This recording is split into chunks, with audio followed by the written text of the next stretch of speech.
Meeting to order. Let's start with the pledge. Pledge allegiance to the flag of the United States of America and to the republic for which it stands, one nation, under God, indivisible, with liberty and justice for all.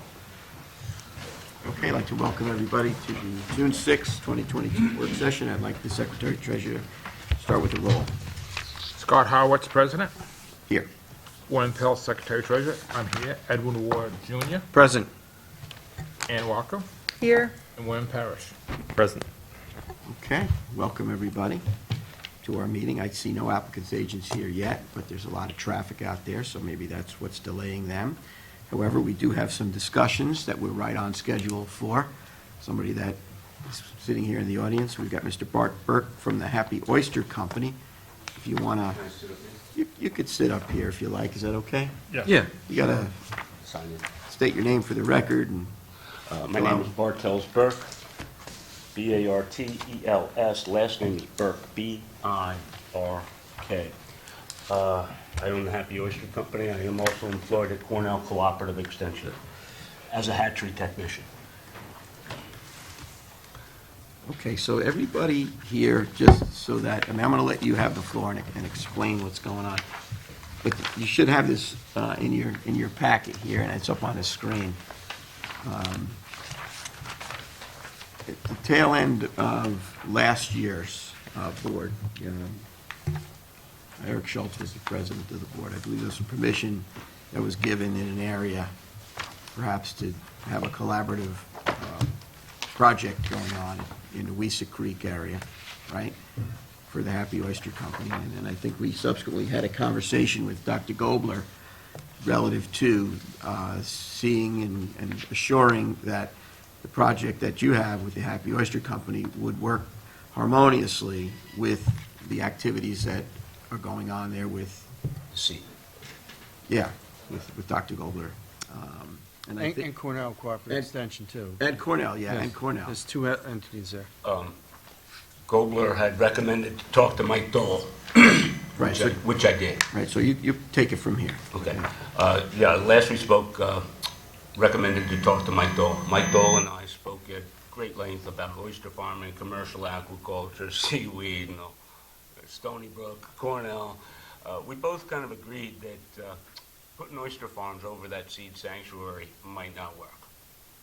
So we started to go over some other sites of where possibly we could do it. He had recommended kind of west of Ponquag Bridge, and I got a little bit more specific, and he was recommending more over towards Tiana and whatnot. As you can see on that piece of paper there, we just kind of marked off a couple of spots around Lanes Island there that are very sandy. There's no eelgrass. I have not seen any baymen over there doing any clamming or wild harvest or anything. There are some duck blinds over there. Well, So- the one area you have highlighted that is north of Lanes Island, I can vouch that there's a lot of razor clams there, and there's a whole fishery that goes on when the season's open. So that area, I would say, would be off limits to putting any gear. The western side of Lanes Island, it's a very, very, very shallow area, and it has a lot of, ice and a lot of tidal flow there, so that could be problematic.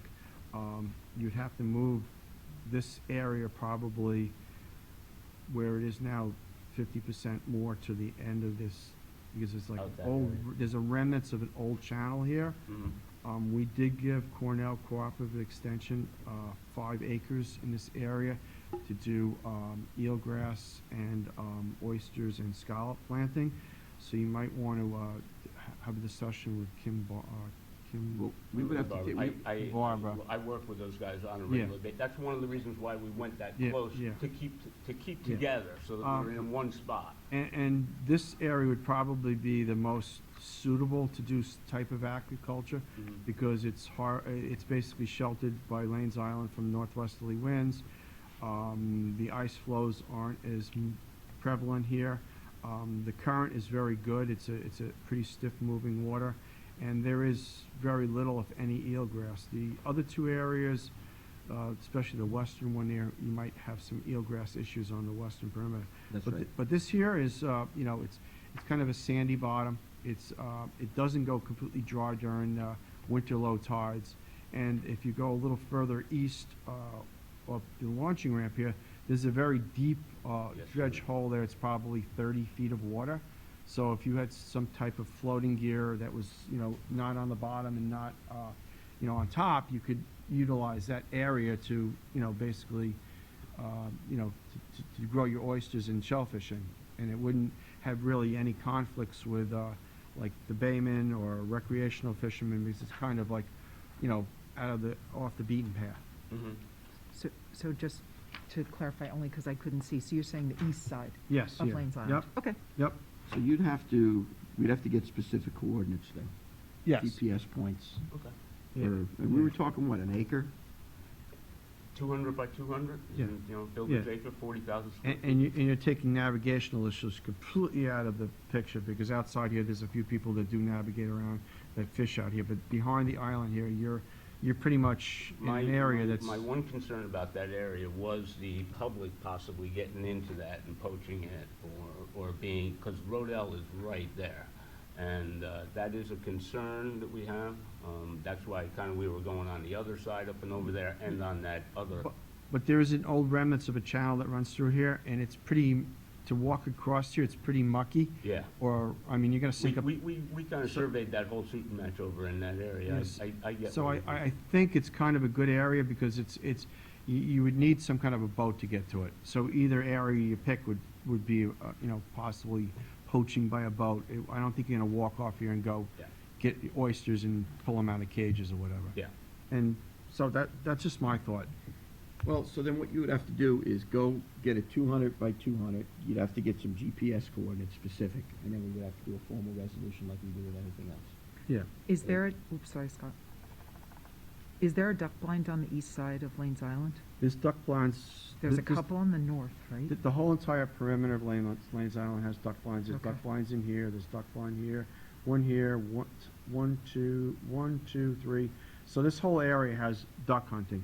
So if he's over there working during duck season, he'd have to have a conversation with the hunters, and if you see someone rigged out, you just Oh, don't We go would in. have to we would have to craft in our resolution together. that Yeah. you got, that Yeah. you can't interfere with what they've got going on, because that's gonna create a problem. And- I agree.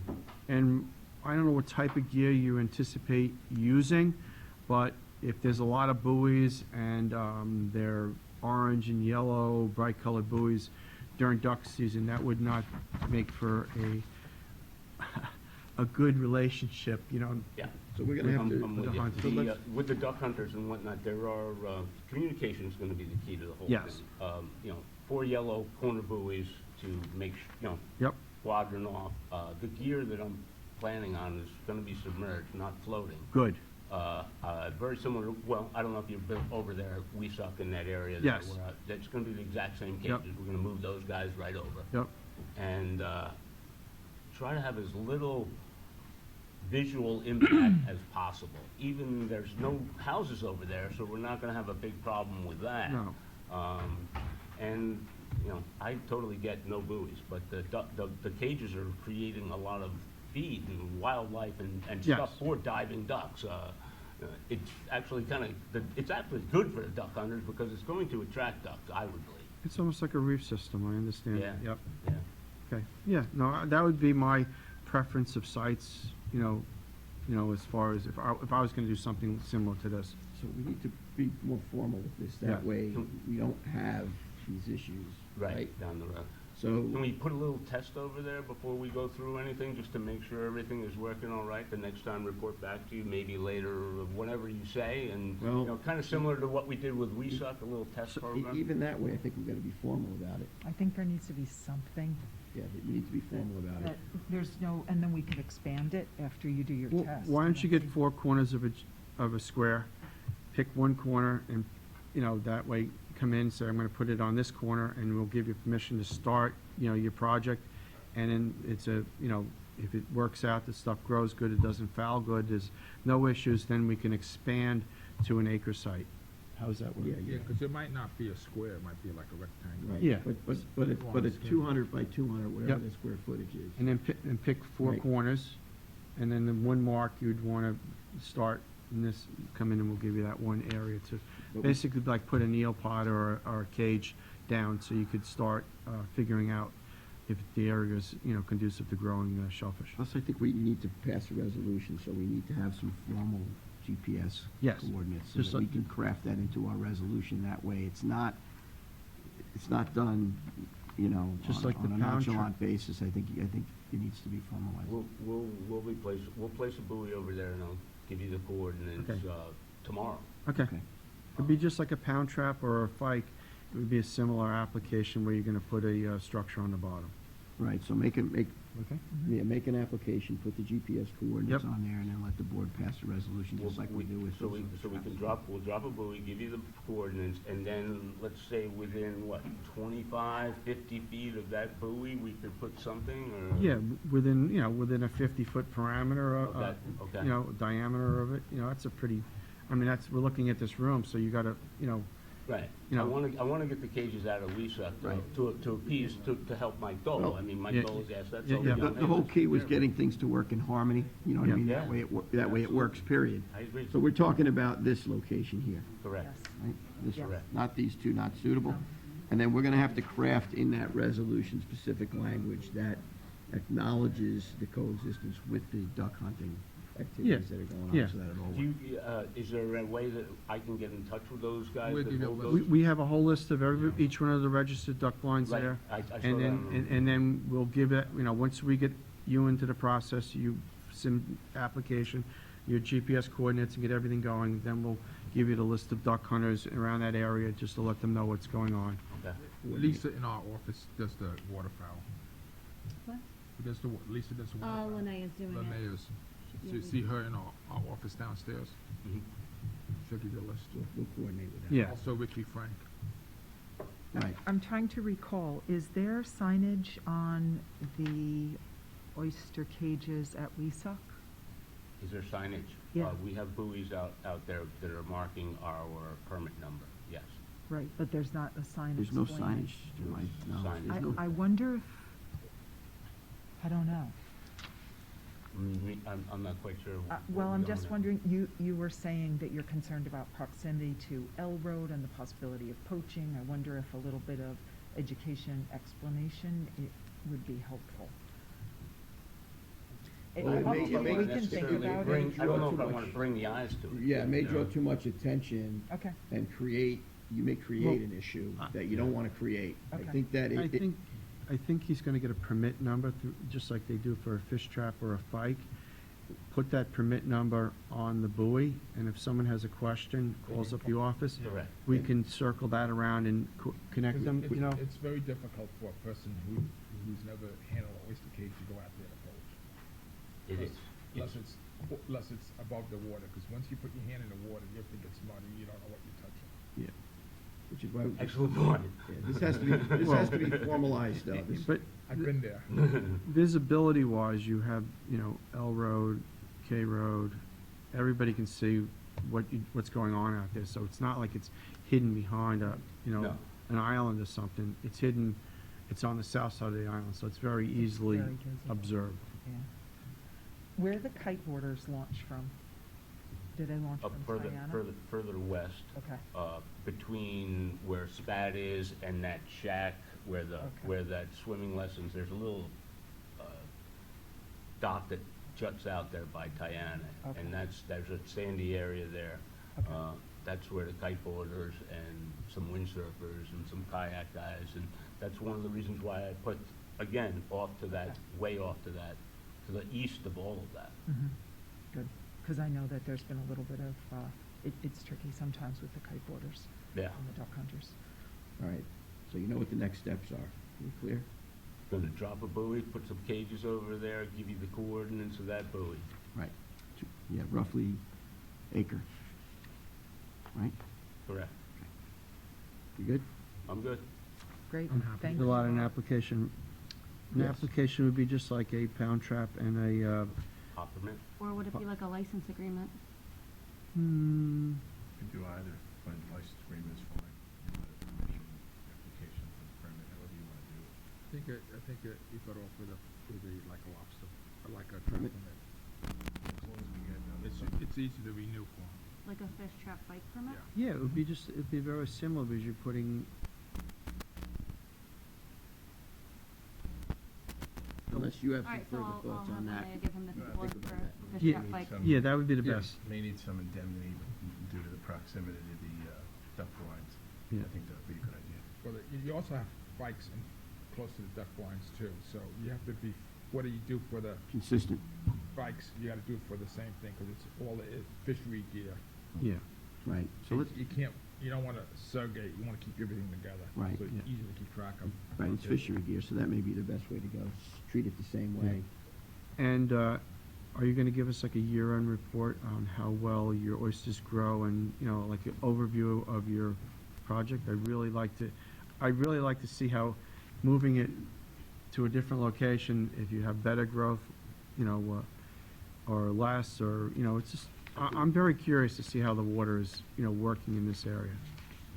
I can tell you that the area over at Wisa, the oysters grew pretty well. Yeah.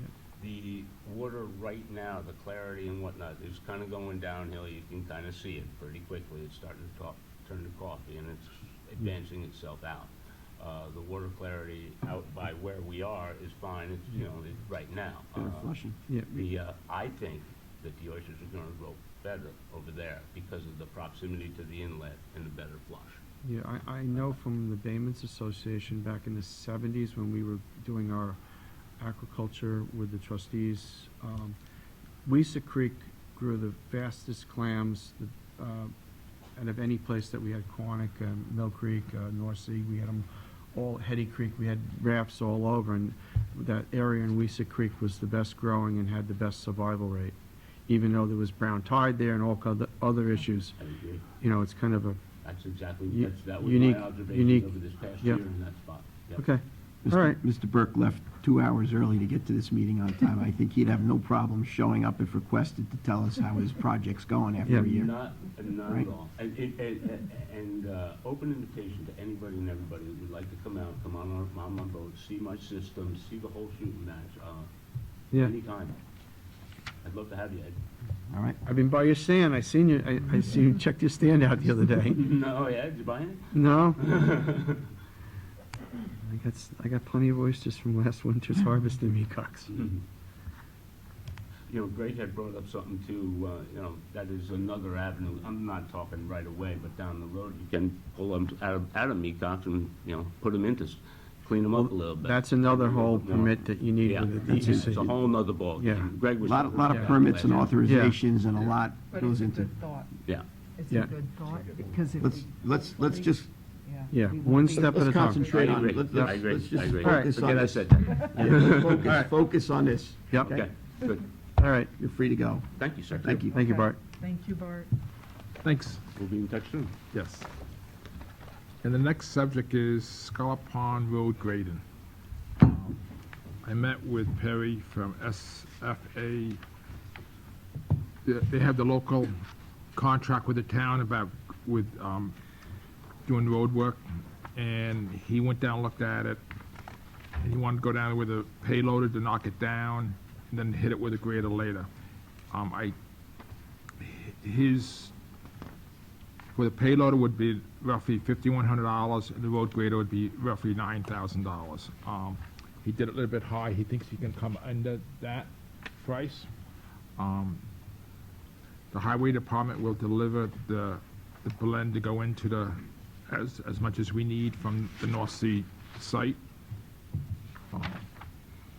And we met down there. Oh, you don't have that in the pack? Well, as when myself and Fred Havemeyer did it Yeah. with Billy Clare, once you do it, a good job, it It'll last. lasts for a Yes. long time, and Yeah. then all you need is simple touch-ups. And any culvert has to be replaced, the highway department has it in stock, and they would come down and replace it. Okay, No, as we discussed, those culverts need to be upsized in order to accommodate for flooding and sea level rise. So that's a project for the future that needs to be run through and have the approval of the adjoining landowners. And also, I'm a bit concerned about the wording here, in that the road is going to be leveled and graded once with subgrade, and then followed by graded and leveled, and to create a crowned roadway. So a crowned roadway, describe that, please. Middle of the roadway is higher than the sides. It's pitched. It's pitched, so the water doesn't settle out in the Middle and and sink. cause potholes. It lets the water run to the side of the road, and it dissipates on the side of the road, and you can still drive on it. Right, so that runoff goes right into the marsh. No, because the way the road has been graded. Graded, you got- for such a long time. You got have a- berms on either You have a side. bank on either side, so that's been created over many gradings. So literally, the roadbed is sunk down into the surrounding area, and it's a slight crown, and that, it has like an 18-inch, basically, dirt on each side from the grading. Yes, So Ed's correct on that. And it pitches the road in a way that the water runs to the side, so you can still drive on the road. Because if it was pitched the other way, the water would run in there, it would make a big pothole, and then it would eat its way back out to the sides, and it would be impassable again. Okay, so, thank you for that explanation, but I'm still concerned about why is there leveling and grading with subgrade followed by grading and leveling? Because I thought the discussion was the grade of this road would not be elevated. It's not, it's gonna be flattened out. They're gonna go in there with a payload, Payload and and knock- basically, Knock the big humps down. You've been down there, you walk down there every day with your dog, and it's up and Trustee Pell, down. I thank you not to talk about my personal Okay. business in public I take it meetings. back. There have been multiple examples of that. And it's, you gotta knock the mountains down. You knock the mountains down, then you're back to grade. you take a payloader, and you take the road as it is right now. It's a fresh start. You knock all the potholes, or you fill in all the potholes with the payloader and make it level. And then you go back with the grader, and then And you that pitch way, it. and with the grader, you can tilt the blade and slightly crown the road so it's not completely flat. And it's a two-part process. Billy Clare's done it multiple times down there. Bill Masterson did it for the trustees when I was first on the board, when the town had a grader and a payloader. So it's not just going down there with one machine. You take one machine, it's for one application, knocking the humps down and filling in the potholes, and then you take that material and you reconfigure it, and you crown it so it'll make the road last longer. Is this written down anywhere? Like, is there a plan for this? Because I had asked for something, or for the town engineer to weigh in on it, and I looked back to see if there was anything in the minutes. Trustee 'cause Walker, I did that. I think. I went down to the, Just a minute, please. Go ahead. I looked Continue. back to see, just for going forward, like, you have all this knowledge, Ed, but it's not like written down anywhere. So it might be helpful for there to be a plan for this. Well, that's why we're reaching out to Mr. Delalio's company, because they have an expert that runs the grading machine. Not everybody can run a grading machine. I remember the highway when they used to have, when I was a kid, we used to have the highway barn on Carter Road, and then Bill Mulligan used to be the guy, and he would literally grade every road throughout the town. He knew how to drive that machine, so we're hiring Mr. Delalio's company with an expertise of a driver for the payloader and an expertise for the grader that you do the two operations. I can't speak for the operator's ability, and I'm just assuming that if they're going to supply someone with a machine, that they know how to do it properly. Right, but my point is, for instance, we open MECOX. We have certain parameters that we're working within, and those are on paper written down so that we can go forward with them, and so they can be discussed, and so that the operator knows what's happening. With Scallop Pond Road, if we're going to be doing this on a continual basis, not just every once in a while, it would be helpful, I think, to have something that that is laid out so that the operators know. We haven't done it in 5 years. Yeah, well, that's the thing. I don't think I don't think we budgeted You do it every year. do this as frequently at all. I don't think that's gonna work out. I think this is gonna be like every half a decade, thing that's going on is what it sounds So like to me, even yeah. more important to have something in writing so that if there isn't this institutional knowledge, that it's there for others to look at and learn from and use as a guidance Well, document.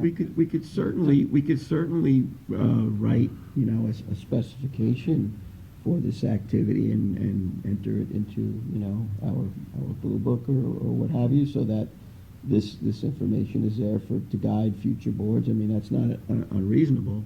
But, it's maintenance that has gone on for a while. I don't think you're gonna be, walking not away something from new. maintenance. It's nothing new, but it is a good idea, obviously, when you have institutional knowledge, to pass that along. That's reasonable. I'm so concerned because this is a critically important environmental area, and it's already been, like, the water quality has changed down there a bit, even though there's so much open space. And to encourage through the improvement of the road, more traffic down there, where does that lead us? So if we're going to be doing this on a constant basis, even if it's only once every 5 or 6 years, I still think that there should be some sort of guidance with it, a plan or a sketch or something. We require it for all of our permits. Why are we not requiring it for ourselves? Well, this is kind of like what we do, but, I agree with, if you have some knowledge or you have some guidance that you could provide for future boards and future generations, that's helpful. I'm sure we could all get together and we could write something up, and if you want, we could even adopt it into our blue book, Scallop Pond, maintenance, whatever. I think we could do something like that. I don't think that's a heavy lift for us, but I at the same time, I think we could still maintain this road. I mean, it took almost an hour to get here today with traffic, throughout our entire township, everything's changed. I hear you loud and clear, what you're saying. Our resources are, heavily impacted by all of this activity that wasn't here, 50 years ago when I was running around as a little kid, snapper fishing and crabbing and whatnot. So that being said, I mean, we still have to maintain our roads and infrastructure, and we still want to be able to provide, the access that's important for people to enjoy it. But we want to do it in a respectful way of the resource, and at the same time, we want to pass this information on for future generations. I think there's a way for the board to do all of this. So I think what Ann is asking is if the contractor can supply us, let me get this wording right, that when they do the final grading with the road grader, the pitching of the road, is it going to be a 1-to-2 slope, a 1-to-4 slope from the crown of the road to the sides? Is that what you're asking for, something like that? Some kind of dimension? I mean, can you just ask? I don't know if it's something they can come up with. Yeah, probably when he does it, Can we? I think if we have the job done, as we can take notes as it's being done, we can have James go down there and inspect it, for Okay. environmental, and when he does the grading, we can take notes on the angle, and so when The we write pitch, the yes. pitch, so when we go to write the plan, we'll have that for the next time. Well, yes, but shouldn't we be telling them what we want? No, because No, we're not the experts. we're hiring this company with someone, the operator has the expertise to properly crown and pitch that road. I wouldn't know what No. it would be. I don't think any of us know. I think we're asking the operator to go down there and to visually look at the road after they take the payloader and they smooth rough everything up, and they reconfigure that material with a crown and a pitch on the side to the sides. That's, at that point. Yeah, I then think the pitch changes on different parts of the road. Well, because Good point. it's the width of the road, it's the turning and everything.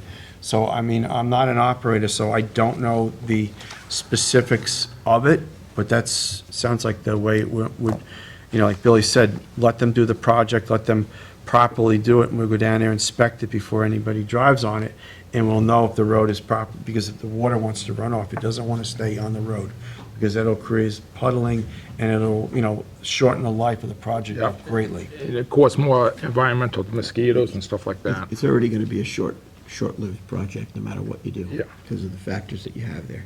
The town engineer weighed in. Remind me what he said? He weighed in and he said, just go ahead and do it. He said they've been doing it for years. He looked it up.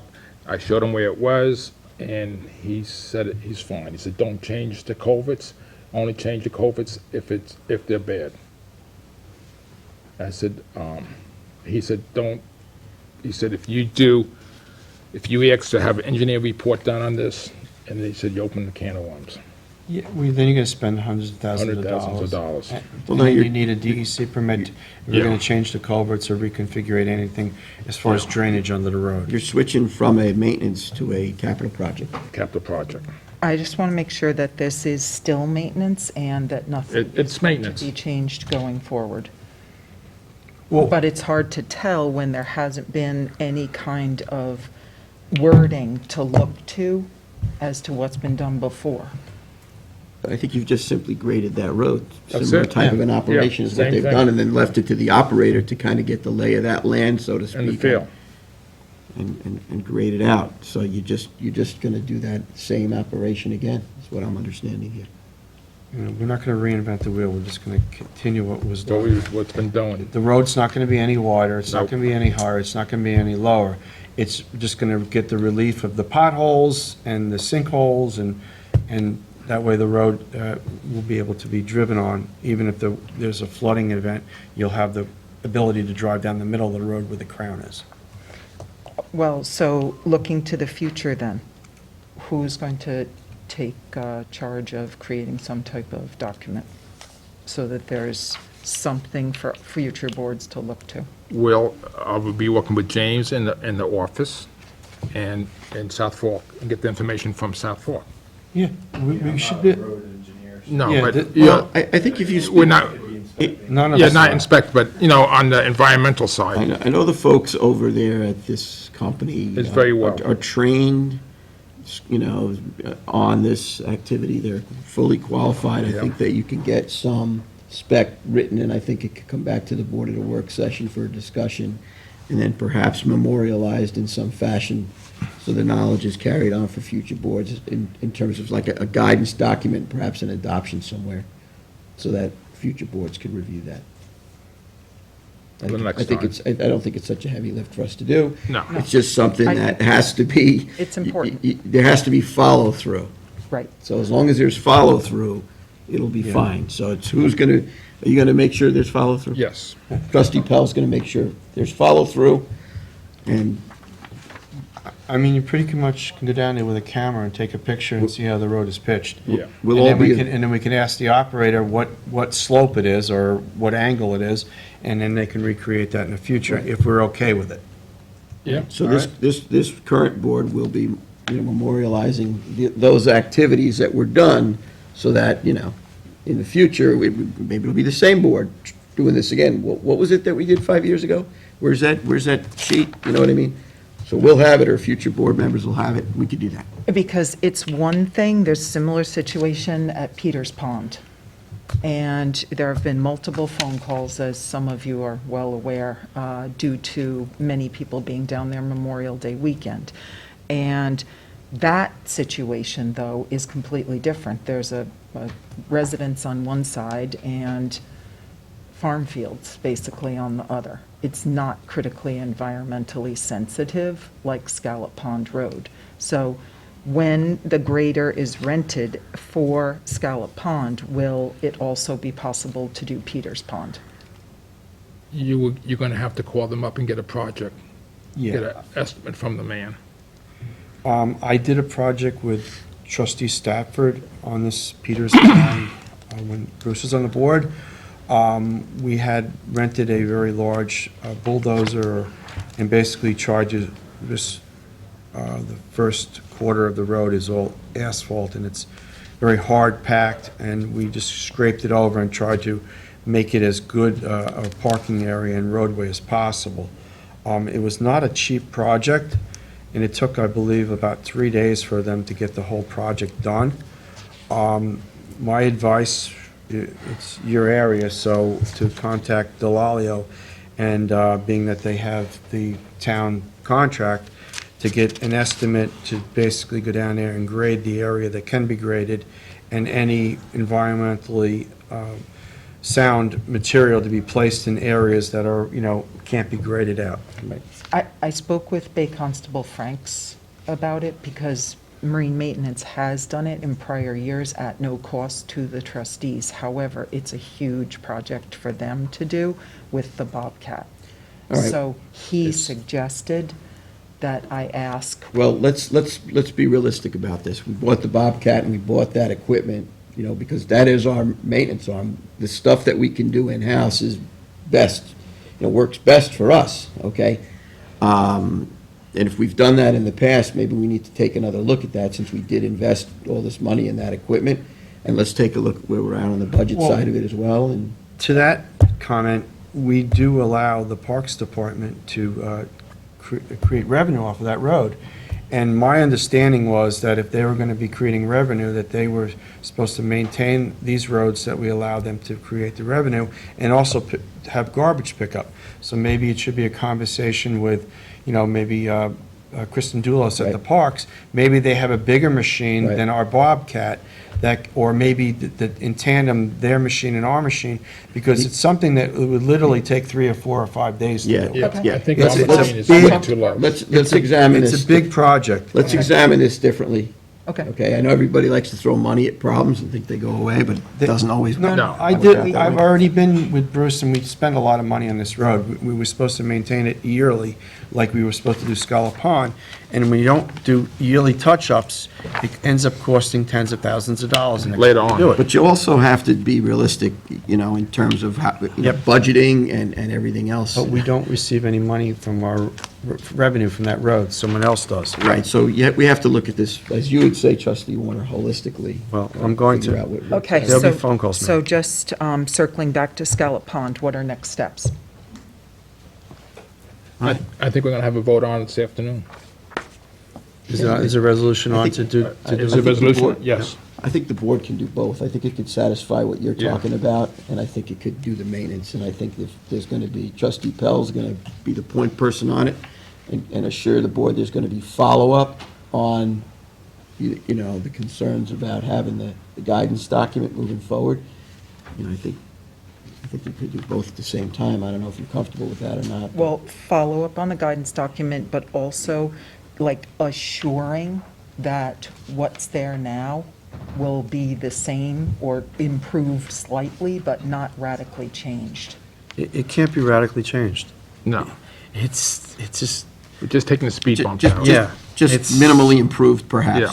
Yeah. No, it's, all I right. think, it's kind of like our dredge projects that we end up in Yeah. a crisis situation doing every year. It's like they're improved for a period of time, and then they end up back to the same condition they were in. Yep. It's a dynamic.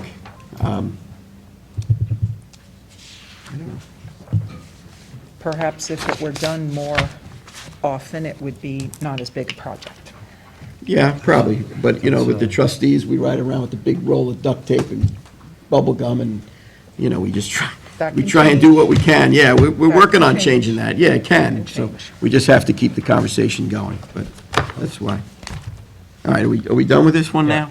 Yes. You let's guys move on. satisfied to move on to the next? Yes. I can't watch Trustee poor Parrish? Ed hold his head anymore. Good. Said I can't watch Ed hold his head anymore. Okay, but we're good, everybody's Yeah. good to move to the next topic now? All right. Trustee Warner, you have a Yes. license agreement renewal, Yeah, Fresh we- Air Home. We had Lisa come up to talk Yep. about this. We have done this for many years, allowing the Fresh Air Home to have their annual fireworks display in Shinnecock Bay. Lisa, have we received all the proper paperwork? We have all the proper paperwork, everything's signed. We have the fire, Grucci sent their guy who's gonna be here, he's licensed. They've been doing it for years. Yeah, it's a wonderful event, a lot of people enjoy it, unless it's foggy out. then Yeah, it's that's not so not- good. yeah. And fire Not department's so there. much. Yeah, Yep, fire marshals have been contacted, everybody's in place. so good. Yeah, he's all set. It is Saturday of 4th of July weekend this year, not Friday. Right, it's So the There will be more boat traffic, so how do Bay The Bay Constables? Constables are notified, the DEC, the Coast Guard. They set up a perimeter around the barge and the firework display. It's run very, very well. The people that do go out in boats anchor far enough away not to be in harm's way. It's, like I said, it's been run for many years, and Right. it's always been very efficient, and But it's different day, that's what I was. It does, they're very efficient, because I've been out there on my boat, and they go around, and if you Yes. anchor too close, they tell you to move. Move you. yeah. They move you. They're very strict. Yeah, I think with all the regulatory authorities that are out Yeah, there, I I'm think- confident public safety Yes. will be, Yep, Yeah, they like to use all the toys. yes, they do. They do, and they bring them all out. Yep, Yes. so do we have a resolution, or is it just going, there's the, That's the blast area? yep. So James, can you just explain, for the edification of the public, the distances that are delineated there as far as plovers? Yeah, the yellow line is the 3/4 of a mile radius, from the barge launch area. That's what the New York State DEC and U.S. Fish and Wildlife guidelines state, so that's what the trustees abide by. So any fireworks have to be 3/4 of a mile away from any nesting plovers. And as you can see, it's, north of that. Yep. Of where any plovers would be nesting. And the barge is set up pretty much out of the navigable part of Shinnecock Bay. It's put on the southeast corner of the bay, so people can't get up next to it. So, and they do have a perimeter when it's still light out. They set up a perimeter and not allowing anybody any closer than that to the barge. So it's a well-run operation. They're very strict, I'd say. They've been in this business a long time. Yes, they have. A lot of boats go out ahead of time, like, they have dinner there and they wait. 'Cause you want to get there pretty early because it gets crowded. Mm-hmm. So there's a resolution on for renewal for the license agreement this afternoon. Okay. Right, thank you. Now,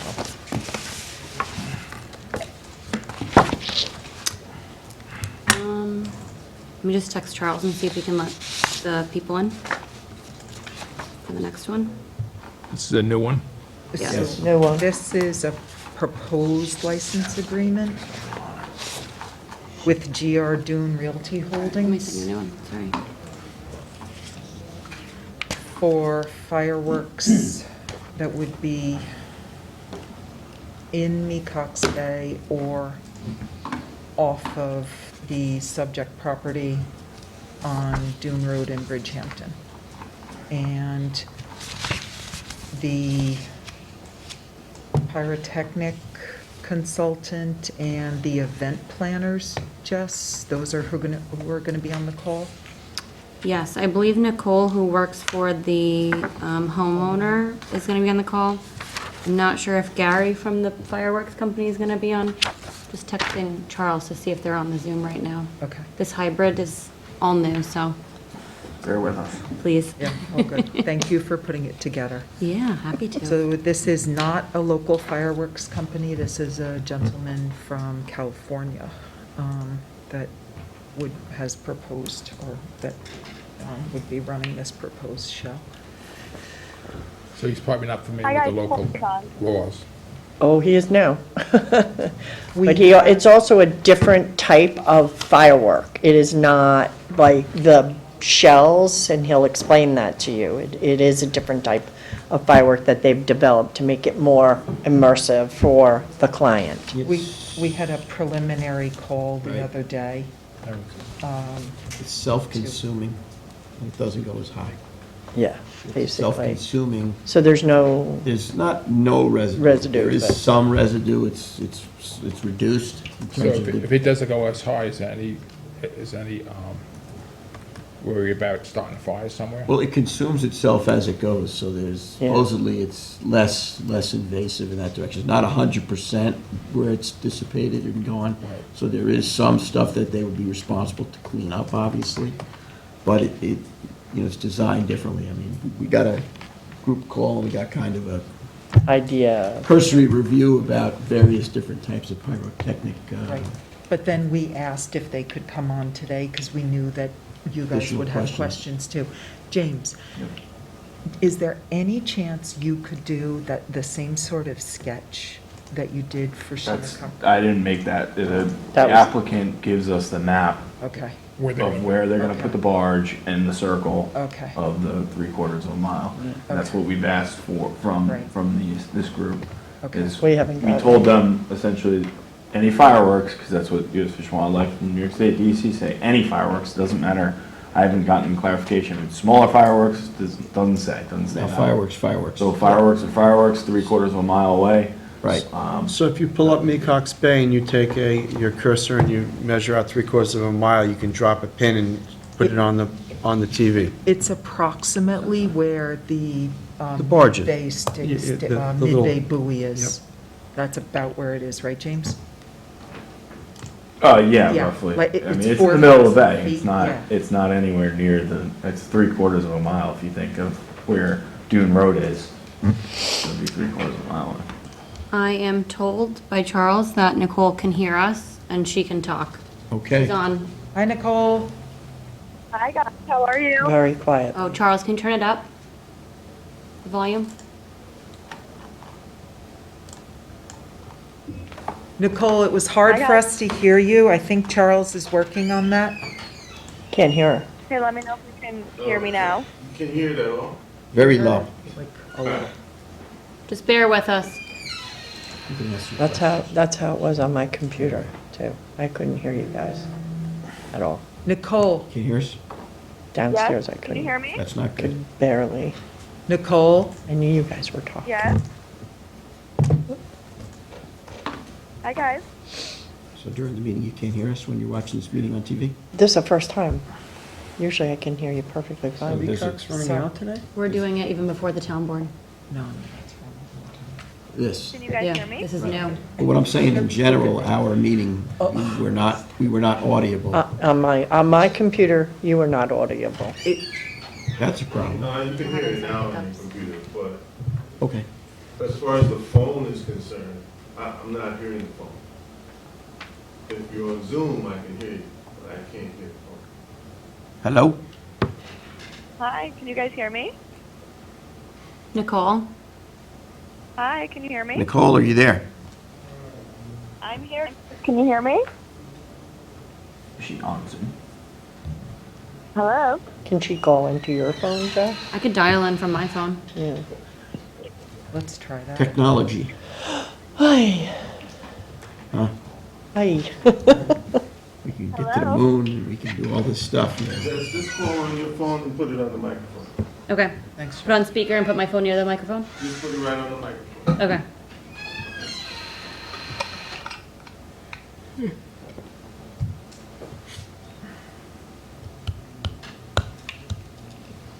I asked them how they're doing down there.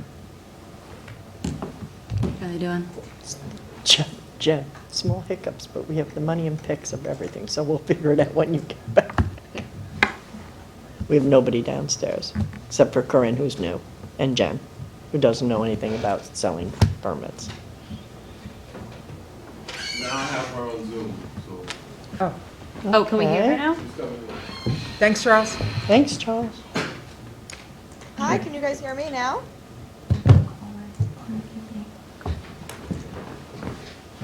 Hello? Hello? On the screen is Put your roughly audio on. 4,000 feet, which is close to 3/4 of a mile from the house. Or from the edge of the dune. That would be 3/4 of a mile. So Thank you. roughly in that area. Okay, that's great to have a But visual. hopefully they can supply us with a map, just like Fresh Air Home has. Okay. That's the way they're shooting it, Ann? They're shooting it towards the ocean? No. Yeah, he said that the client wants to have everybody on the roof of his home to watch them. Ooh, sorry, guys. Put in 400 feet. Hi, can you guys hear me? Now you have to turn your phone on. Me? Yeah, you. Yeah, Sorry. these are two different Control devices. to Major Jack. Sorry. But I can't hear her in here. Hi guys, can you hear me? It's Nicole. Am I supposed to? No, Charles. I think Charles said, so it's, Charles. Okay, how we doing?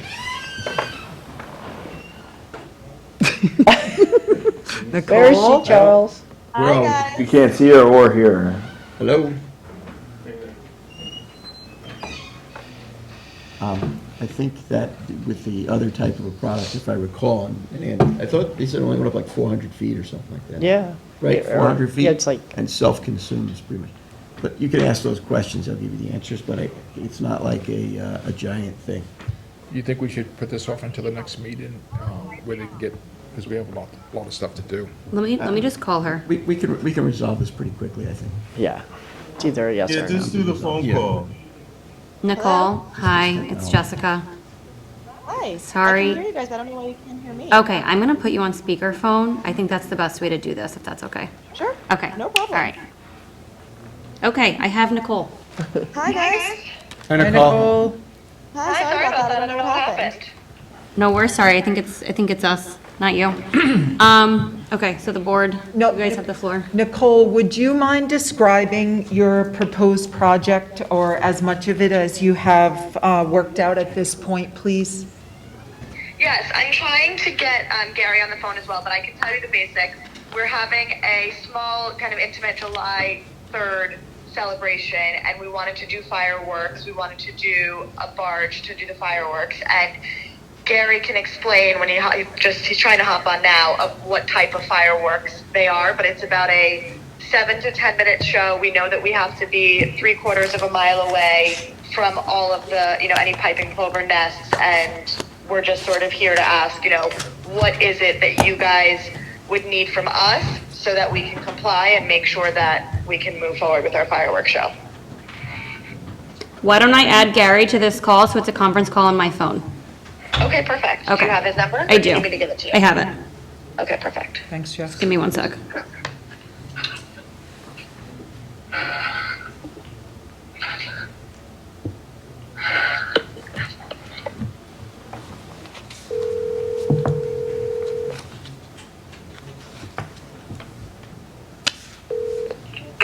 Hello? Hi, Gary, it's Jessica in the trustee's office. How are you? Hi, good. I'm sorry, I'm just walking off the transportation here in New York City, so Oh, no worries. You're on speakerphone with the Board of Trustees. I'm just going to merge the call with Nicole, okay? I'm, okay. Jess, I've given you a check plus today for your tech. Nicole, can you hear me? Thank God. I can hear you. Okay, Gary, you there? Yes. Okay, you guys have the board. Perfect. So Gary, I just let them know what we're planning to do for July 3rd, and then if you wanted to go into a little bit more details about the type of fireworks and how they live on the barge. And Okay, so we're still talking about the Meacocks or the ocean? It would be two different I guess situations. let's propose both, and let's see which they would like us to move forward with. Okay, so the Meacocks Bay option is more of what we call a 1.4G type of firework. It's more of a what you would consider a consumer type product as far as the transportation of that. So it's a little bit lighter type of firework, but still is effective. And so we manufacture part of a product that we have that's a very professional grade of that. So it's largely self-consuming, has less debris, less fallout than your typical fireworks. So that's one option that we had proposed originally with this. And that's the type of product that we would have to use if the option was on the platform in the Meacocks Bay. The caliber of that firework is much smaller than your typical fireworks show that you might see on 4th of July. So it's more of a proximate type of a display. If we were to use an ocean display, it would be more of your typical fireworks display, and it would be off of a ocean-going barge, and would range in fireworks from 2 inches up to 8 or 10 inches in diameter. Just completely depends on where the barge had to be positioned in order for the, based upon our distance from the beach.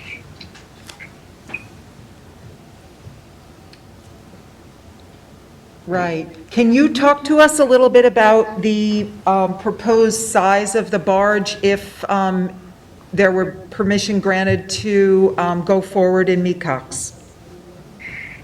Right. If that was going to be on Mecox, it would have to be a platform that would be we're hoping to get something in the 20 to 40 foot space, and the fireworks would be placed on that platform, and it would be fired from a remote position, depending on where that barge had to be placed, either from either a boat or from approximately from the shore, but would have to have a boat available for any type of fire situations or any kind of issues that could happen, that we would always have access to the platform. But it would be fired with no human operators right on the platform. We would just be several hundred feet away with a remote control firing system. You do realize that that platform that you're talking about placing in Mecox would have to be trucked in on a flatbed, right? Actually, I would have to say that this would be done. There's a group that we've been working with that's going to be coordinating all that, so I don't have as much information about the details of that, so no, I don't know that. But we'd need to know that, exactly what kind of platform, how much it draws, the GPS, where it's gonna be, a site light, where it's gonna be, local, fire department, has to be notified with the DC and everyone else, because you just said it, if it happens to be a fire, and if it's not up as high, and some of that stuff comes down and starts a fire on land or on another boat in that area, the freeholders have to be protected. Yes. Ask them how high that travels. How high does it travel? I'm sorry, I didn't hear that. How high does the firework travel? The one that we are talking about for the platform, the maximum height on that is about 250 feet. So it's pretty low. It's pretty low. So it's not going to make land, Never know. Never know. right? Yeah, prevailing southwesterly winds and Yeah, I all know of that. that. It's pretty windy down there sometimes. Could push it. So there's going to be 4,000 feet away, right? 4,000 feet from their location. Right. I guess they should show the fallout Yeah, the fallout. location Yeah, sure. of where. And the fire marshal's involved in this as well, correct? The town fire marshal's involved in the permitting process as well in terms of the determinations. So He you're gonna actually be- brought it to our He attention. brought it to us. Yeah, you're going to be furnishing us schematics of the pond, Mecox, the area of the fallout from the proposed firework display, so we can make sure that it's not going to land anywheres on any of the farmland or homes that are in the wetlands. east, in the wetlands, east of the proposed fireworks display. Because normally, we have a prevailing southwesterly wind, and sometimes it gets pretty windy down there, so it could blow considerable distance, possibly into the land that's east of the proposed firework display.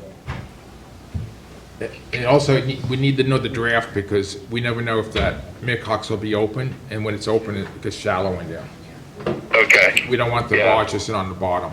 This is a very productive oyster and steamer grounds there. Okay. So what about the fire marshal? Where are we at with that? Where's the fire marshal at with this? He actually directed it to us. Yeah, Gary, where are you at with the fire marshal? Have you talked to John lately?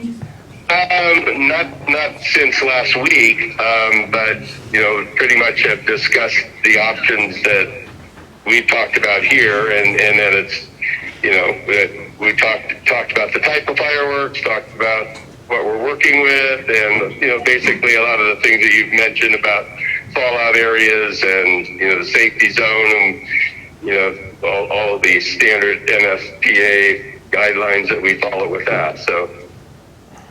yeah, she's, just a matter of just let me know where we decide to do it, and then we'll focus on that. What's the proposed Atlantic Ocean schematics that you're going to be discussing with us? Well, the part in the Atlantic Ocean was, I guess the question was, did we need to have the 4,000-foot separation from the sites, or could we be within that distance, or does the barge have to be stationed at 4,000 feet from a certain point? And so that really dictated quite a bit of how we were going to, what type of firework that we would choose. Yeah, that's for our trustees, since they run the program here for the Piping Plovers, they would, it's going off the guidelines of the U.S. Fish and Wildlife, and it's 4,000 feet. There would be no permit the trustees would give, because the barge would be in the ocean. State waters. So you would have to go through, U.S. Fish and Wildlife, New York State DC, and probably the Coast Guard in regards to that. Right. So do you guys know which way you're leaning?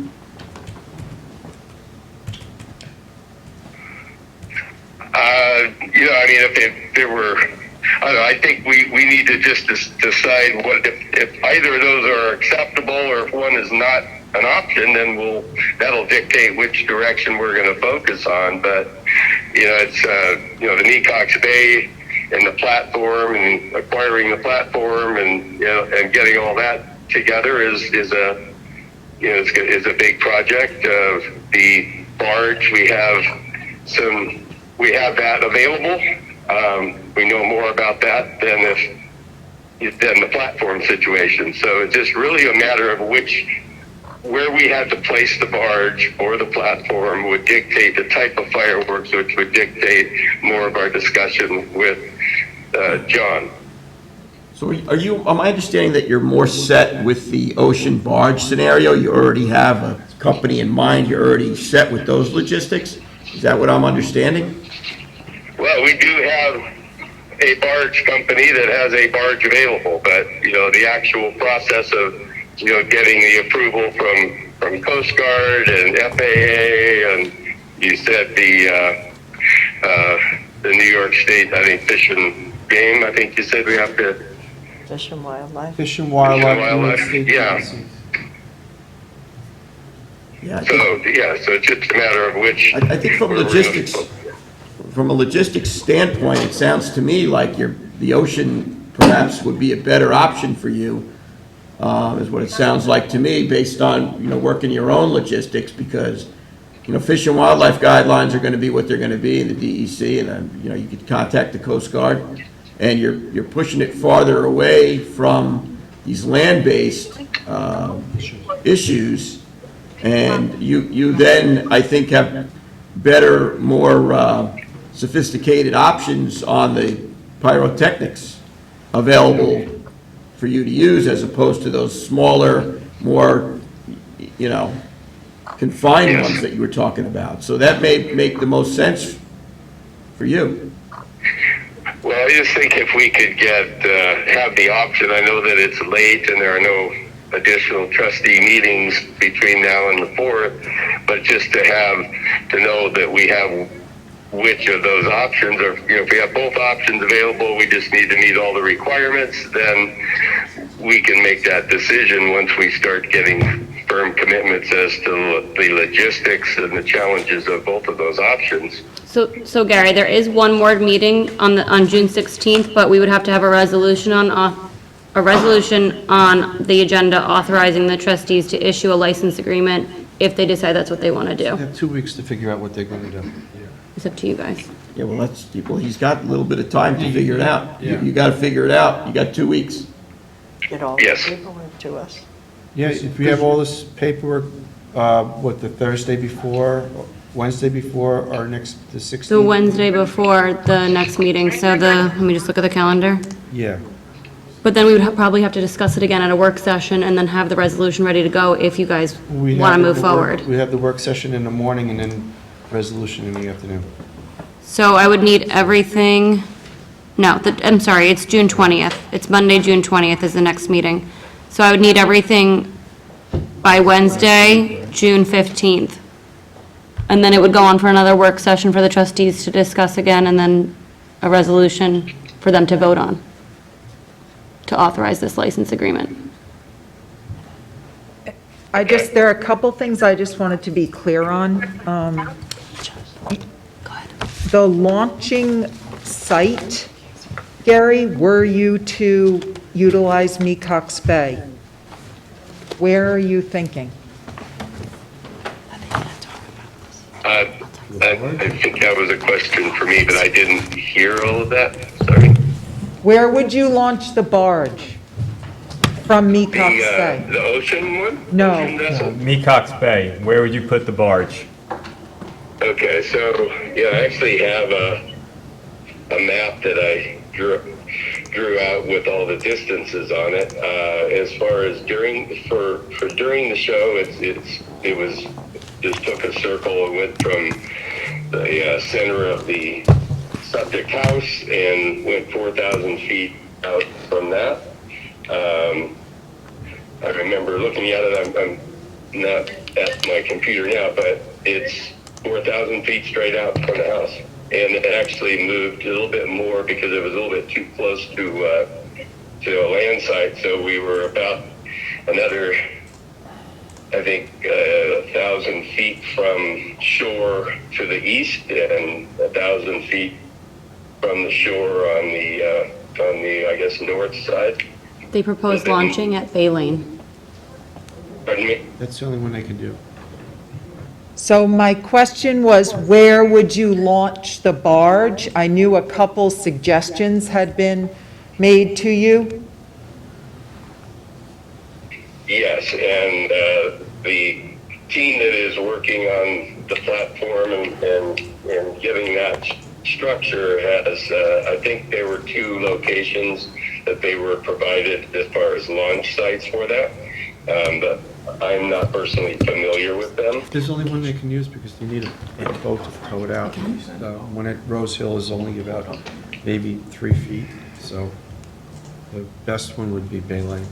There's plenty of water there. Can you scroll down? Yeah, right there, go up. Yeah, I Right know there. there's not- that is too Bay much. Lane, Bay Lane. Yeah, that would, that's what they proposed. yeah, that's the only place you could, they'd need a crane, they'd have a flatbed and a crane to put the barge in the water.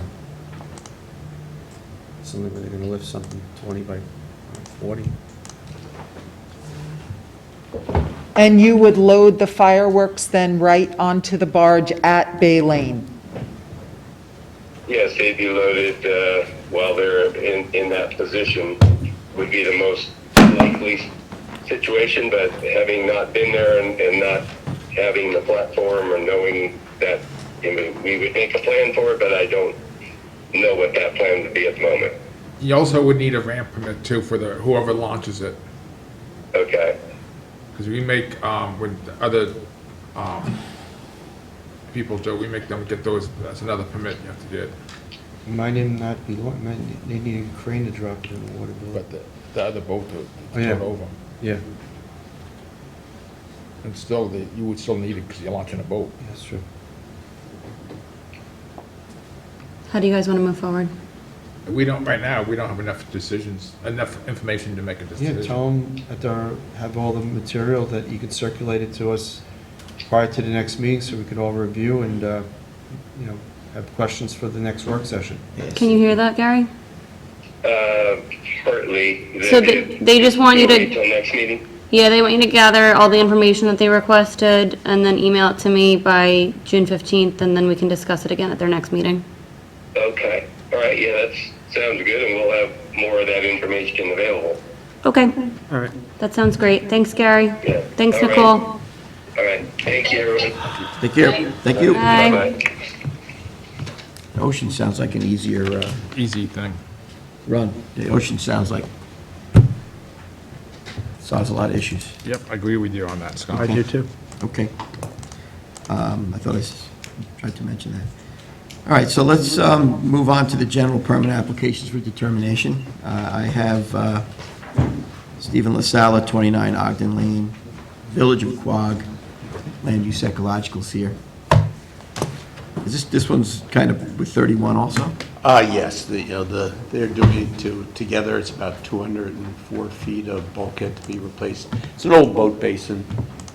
In fact, I don't think it's trustee waters, but we're going to be dredging to restore it. It's silted in over the years, and it's about 1,100 yards of spoil to be taken out. Right, so we've traditionally handled the permitting on these for the dredging and the bulkheading. Mhm. So and your plans are good. I think on one of them, you need to pull something off of it. I think some retaining wall that was further back, I think you need to pull that off Out of the plans? Yeah, I would do that. I would pull that one off, and I think that is on, Right, it's on the La Sala. right. Right. But the rest of it, the bulkheading, the dredging, the buffering, right? It's all standard, Yeah, I'm familiar with this place. right? Yes, absolutely. So, I think your project's good. Okay. We're good with the project. I would just pull off what I think is the Quogue Village jurisdiction. Right. If they don't kick over, and the rest of it is standard, right? Yeah, That we do. actually, the slip, or the basin hasn't been maintained, so I see. now they have owners. In fact, So- the one owner on 31 owns Modern Docks at the canal. Okay. So he's the one who's been, obviously, he would like to keep his own boat in there, which he can't take now. So why don't I would say that they're good to advance with the exception of the fact that you should pull Yeah. out just that one. Yeah, I'll take care of that tomorrow. Okay. Send in new plans. Okay. Yeah, just that, and then I think based on that, it could move forward, both of them, because they both do meet the guidelines. I don't know if you want to put the other one up. Well, they go hand in hand. They do, exactly, they go hand in hand. So, we have two applications, we're going to do two permits, but it's all going to be done at the same time. Right, exactly, so they go hand in hand, they're meeting Blue Book, there's just one thing in there that's, I think, outside of our purview, and that should come off of there and go over to the Village of Quogue. And that was a retaining wall. Other than that, the buffers, the bulkheading, the dredging, Is there any planting in the buffers, or is it all No, it's stone? stone. Yeah, Would it's- you consider? I talked to them, some that's why native we came up with vegetation? this stone, because right now, I wouldn't hold the project up for that based on its location and based on what's Are going you on. going to elevate the bulkhead at all? no. It floods in there, so the plantings would never survive in there. Right, I That think, area floods. But, I know these owners, they have a beautiful spot now, all they want to do is maintain what is there.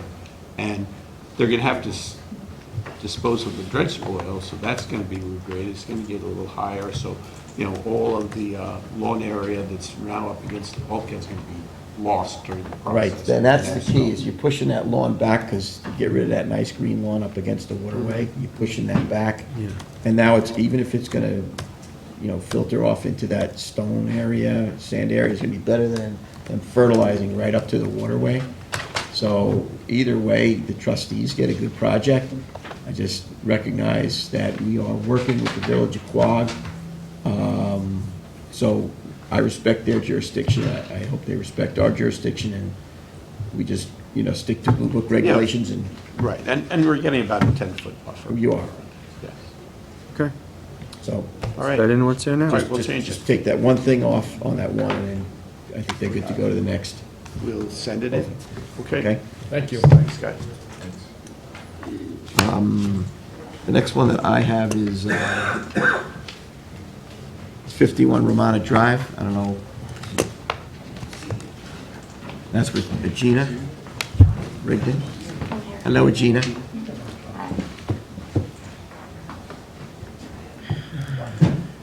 This is a 100 linear foot of navy bulkhead with vinyl sheet piling, two 10-foot vinyl returns,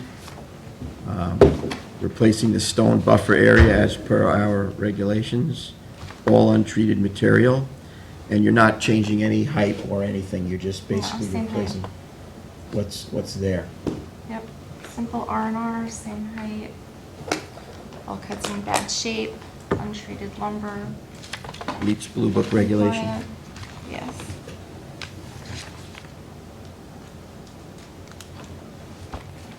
I'm good with it. Mr. Parrish? Looks good. Mr. Powell? I'm fine with it. Thank you. Okay. Good. I would like to see some She wants plantings. She wants to see some native vegetation, I mean, I know you do a very good job at working with your clients on balancing, deep-rooted native vegetation, The whole thing is, everybody has to, be educated and have buy-in in maintaining these things so that it all works. I'm happy to get buffers. Native vegetative buffers would be nicer, but I understand the reality in the situation, so I don't know. He really wanted stone, but I can see what I can do. Again, I don't think we'd hold her up for that because she meets Blue Book, but she does a great job. But again, and if you mandate it and you go by a year later and it's not maintained, it's like, Right. we accomplish nothing. It's kind of like catch-22, where, the neighbor next door got stone, and, you have to follow the same protocol, especially in this particular area. It does, yeah. Stone is a nice pervious material, and it Yeah. does serve well around the marine environment, especially with this area. This is another area that floods. And this particular Right. area, it has the house is at a higher elevation, so, being downflow, it's kind of serves as a nice buffer / drainage to the adjacent upland area.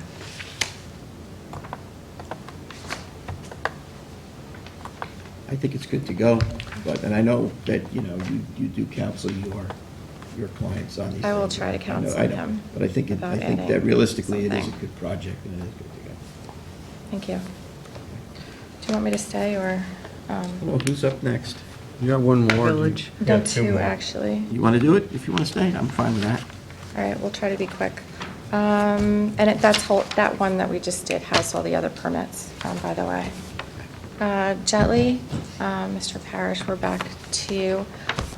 We had held this over because I wanted to make sure that everything was compliant with all the other agencies.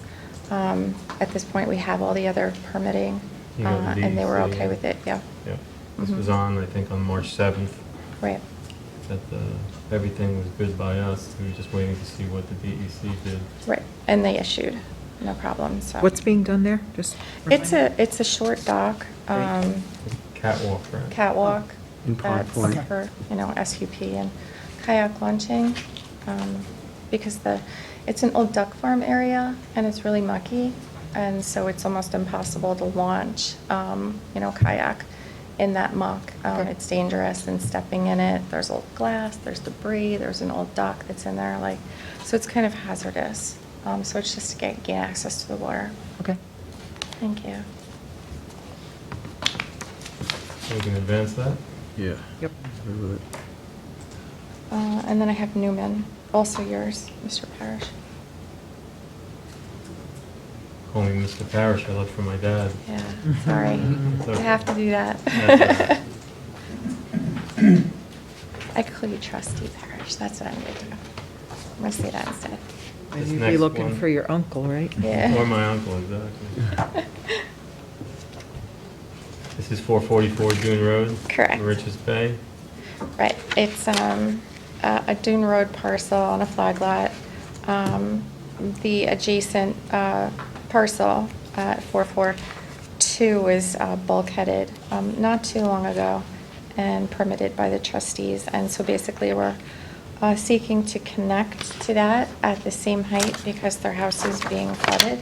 It's a 13-inch Right. increase, you're gonna, Yeah, so 13 inches would match the vinyl bulkhead to the east. okay, it's for a 160-foot bulkhead in place, raising the height 13 inches to match the bulkhead to the east, backfill with 65 cubic yards of clean fill, and to restore the area with native wetland vegetation. All material to be untreated, to provide non-turf vegetative buffer area. So, James, could you show the aerial, please? Because is there a long return on There's the a long west return side? that connect, that And then that- linear footage actually includes that very long return. Okay, and then the next several adjacent properties all have a natural shoreline. Yes. So how are you proposing to mitigate the Well, we're going to replant erosion? the Spartina back where it is right now. It still is going to get flooded, but just not as much. So it actually will come over the bulkhead at high tides, most likely, regardless of it being raised. So, I mean, how are you proposing to mitigate the erosion on the properties to the west of this because of the raising of the bulkhead? Well, it's not going to cause any further erosion by replacing an existing bulkhead.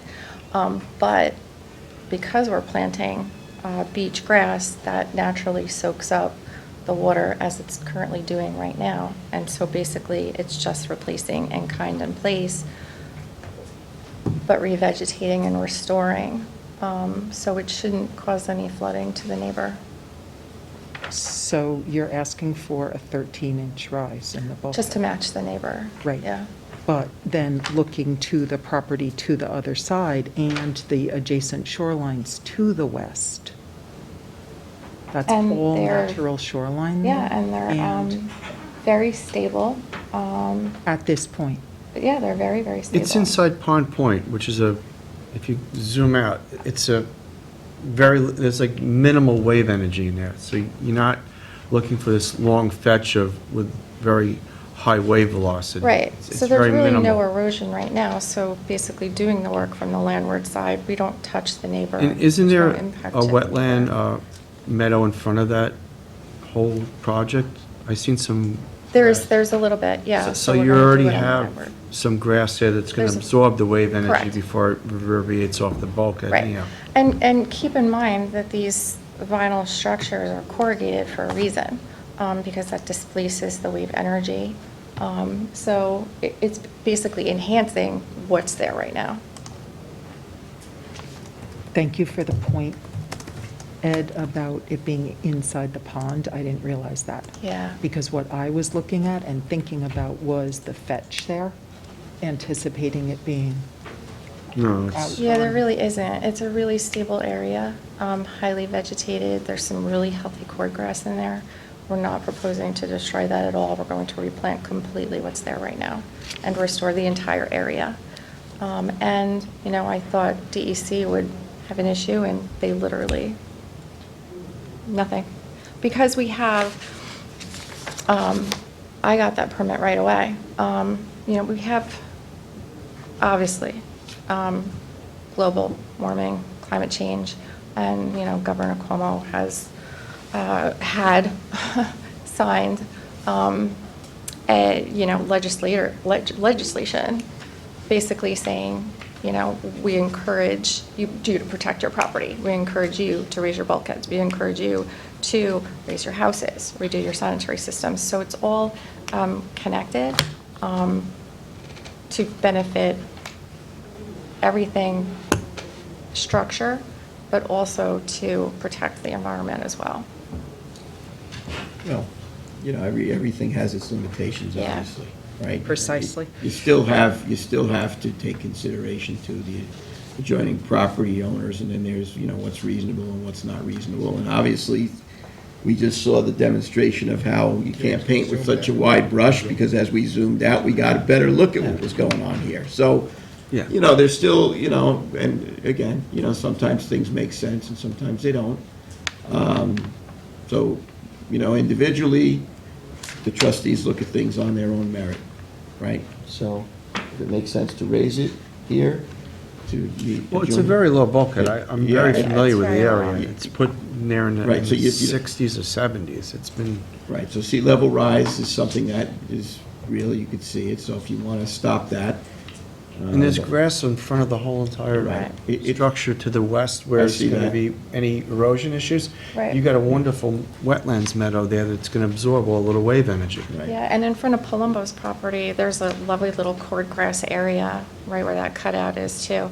So the whole area is able to absorb all of that overflow when it does top the bulkhead, because there's such a substantial amount of, Spartina, cordgrass, and marsh in the area. It's very stable in there. Like you said, it's in the pond. There's really no erosion right now.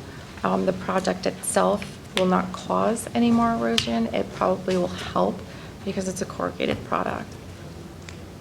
And of course, the methodology of doing these structures is always to not jet in and cause any more disturbance. We drive the sheeting in, we drive the piles in, and, that causes a lot less disturbance. Yeah. How does the use of corrugated product enhance it?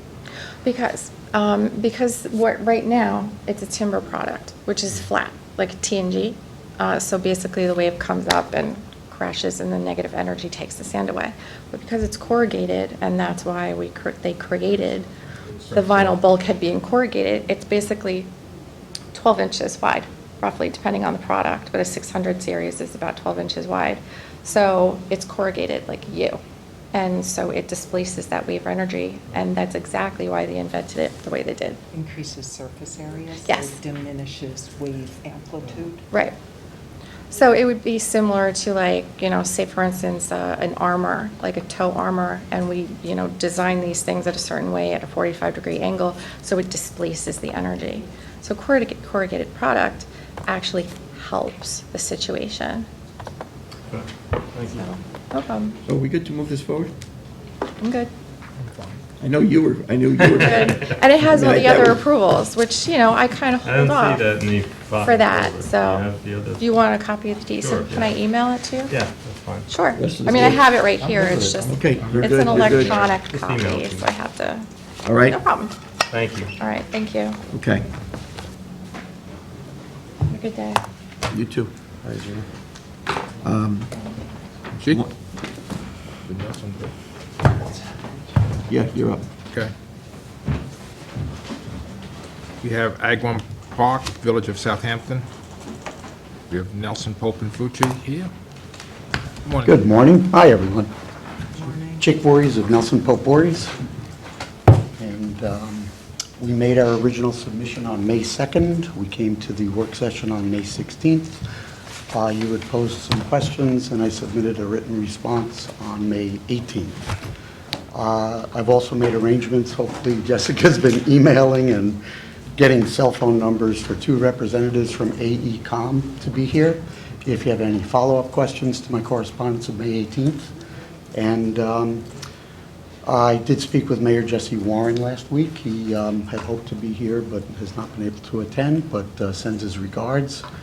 And we did have some good discussions at the last meeting about just Lake Agawam in general and all of the productive projects that we've been pursuing, the village has been pursuing, and Lake Agawam Conservancy has been involved in. So we would like to answer any questions. We'd like to seek your permission to install the algae harvester as laid out in our plans and continue the good work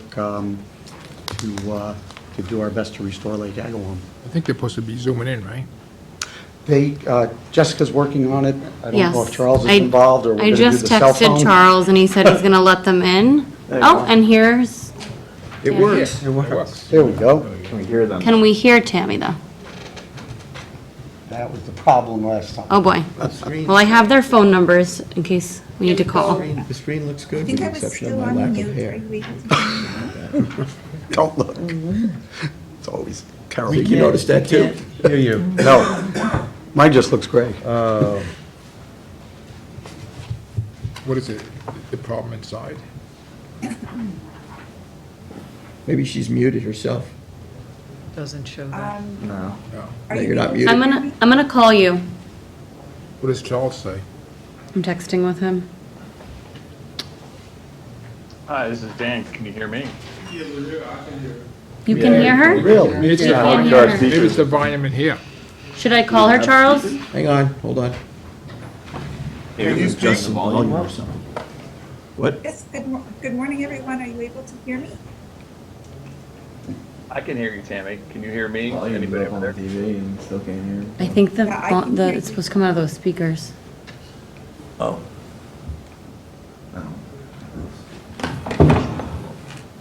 How about if you put it on another TV?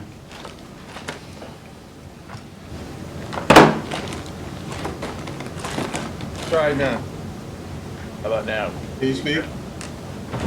Can you hear it? What if you switch TVs? That's Charles. You have to do that. He's feeling me. Mark, can you just ask Charles if I should call them? Can you hear me? Sorry. Probably hear him. Yeah. Can you hear me out there? No. No. Can't hear. Yeah, I guess so. Trial run today. Yes. Okay. Thank you. I keep saying, I'm getting you. Calling you guys. And I keep saying, what?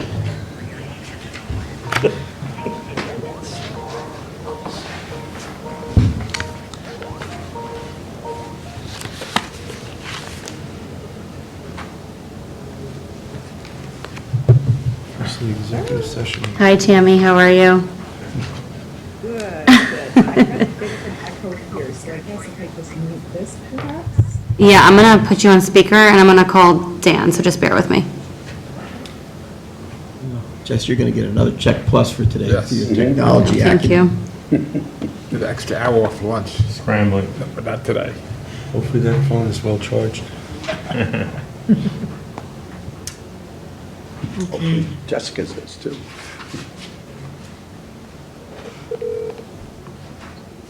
Hi, it's Dan. Hi, Dan. It's Jessica. You're on speaker with the board. Let me just merge the calls with Tammy, okay? Perfect. Okay, Dan, Tammy, can you both hear me? Yes. Okay, you're on. Can you tell us all about this project, please? How it works? Sure, this is Dan Levy. Tammy and myself have been working on this project since the initial pilots as we did several years ago. We've engineered a system that physically extracts nutrients from the water. It's being used around the country to harvest algae to mitigate harmful algal blooms. The work we have been doing has involved research with the Department of Energy, U.S. Army Corps of Engineers, and we believe this gives Lake Agawam its best hope in getting itself healthy. We looked at the concentrations, the nutrient load coming into the lake. It's going to take an enormous effort, and we looked at algae harvesting as the best method to move forward, because one, it can take more nutrients out that are coming in, that will return clean processed water back to the lake, and then eventually it will allow the lake to start growing its submerged aquatic vegetation and move that step forward. So when we look at all the different applications and how harmful algal blooms are being mitigated, this process is the only one that provides a long-lasting and physical extraction. By taking out the algae cells intact without rupturing or lysing the cell, we take out the nitrogen, the phosphorus, the carbon, which is mainly atmospheric carbon, so it can be viewed as a decarbonization benefit, and any cyanotoxins. And we do know that Lake Agawam has a history of having very elevated cyanotoxins, which in this case, in the last several years, it was microcystis, which is now known to be a aerosolization threat. So this provides a tool that can be used today to mitigate the particular water quality issues that everybody's seeing in Lake Agawam. When this system is running, do we still need to use the oxygen bubble system, what we have on in the summertime to keep the fish alive, put oxygen in the water? Not necessarily. They're there. Tammy, you want to address the need to keep the bubbling system, which I believe is only in part of the lake in the northern section, correct? No. No. Throughout the lake. It's throughout the lake. I think there's 4 of them, right? 3? I think there's 6. Yeah, I think there's one. Yes, good morning, everyone. So those are aeration systems, and they work to incorporate oxygen into the water column, keep things mixing, so that you don't have issues with the non-CI. So I don't see an issue with keeping those running through the treatment process. What the hope is with time, with treating with the algae harvest, you won't actually need them anymore. Because the way the aeration system works, or the reason you need it, is because there's so much organic matter in Lake Agawam, and that organic matter decomposes, it sucks up all the oxygen out of the water. So with the algae harvesting, we're removing the algae biomass, we're removing the organic matter, we're removing nutrients. So over time, less organic matter will be produced. So again, the hope is that with this treatment, you'll be able to, you may not require those aerators anymore. Thank you on that. On off season, does the unit what is in the water, does that sink to the bottom, or do you take that out and clean it? Maintenance on that?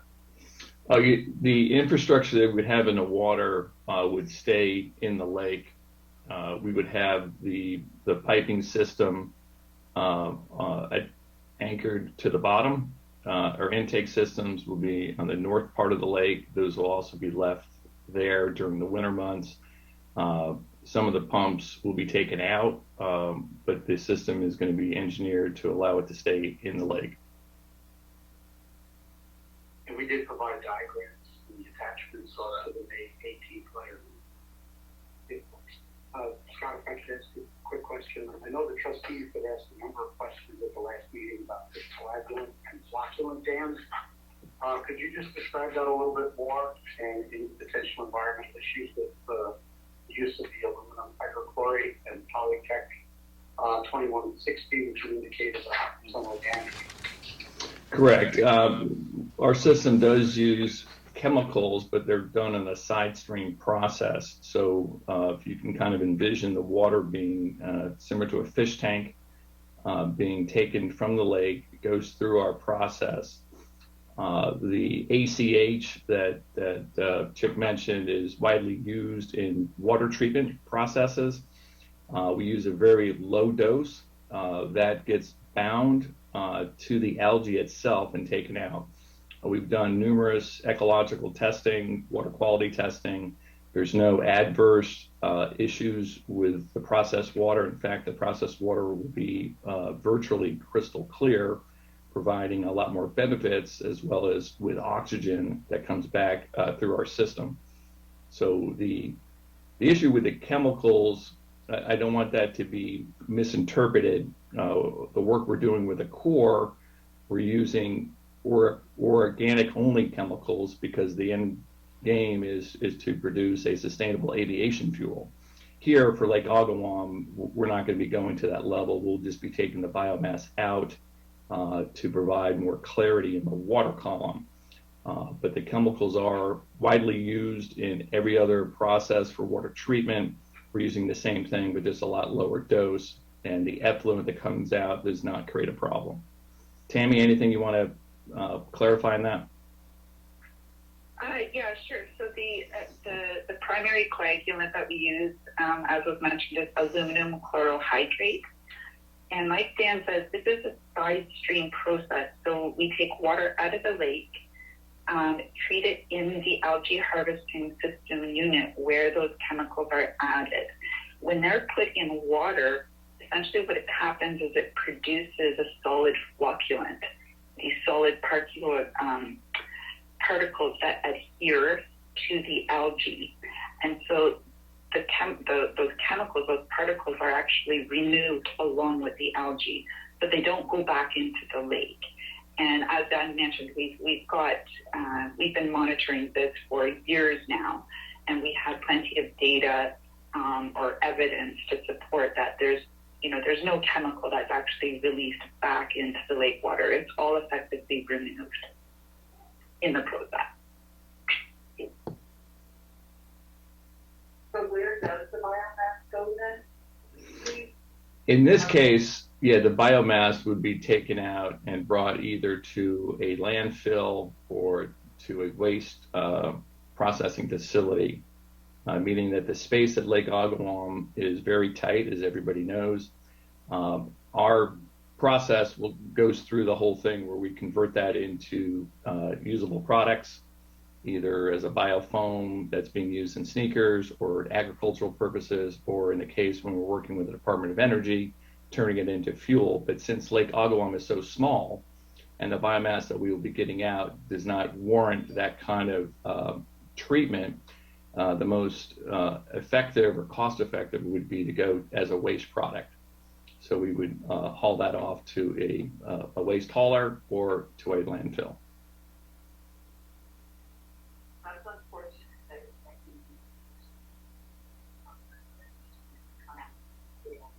Would you be considering a fish survey both pre and post? Because there is a very good freshwater fish population in Lake Agawam, and I would think that might be an important aspect of this.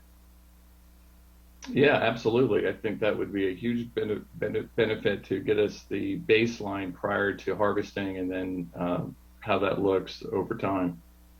Have you done that in previous projects? No, we have not done that yet. Have you worked in New York State with this before? Yes, we were up there in 2020 with the Army Corps of Engineers. Chautauqua Lake, which is on the west side of New York State. And there's research done with that? Yes, it's a year one habitats report and a year two habitats, and that was funded through the federal government under the WRDA bill.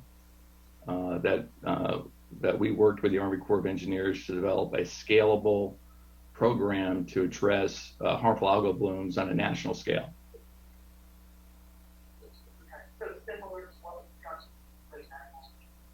Correct, it's the same process.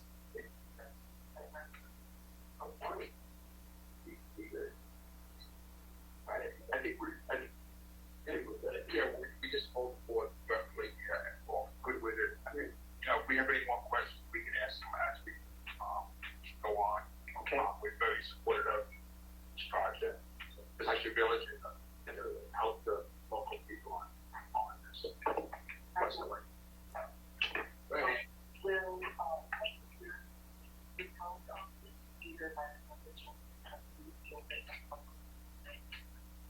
I'm not aware if that's scheduled or required at this point.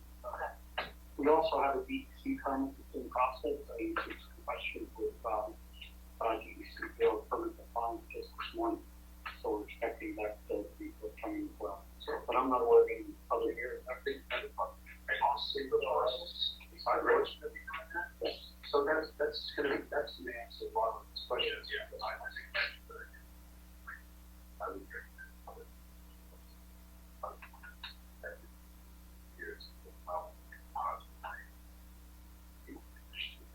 So does the village have it or us?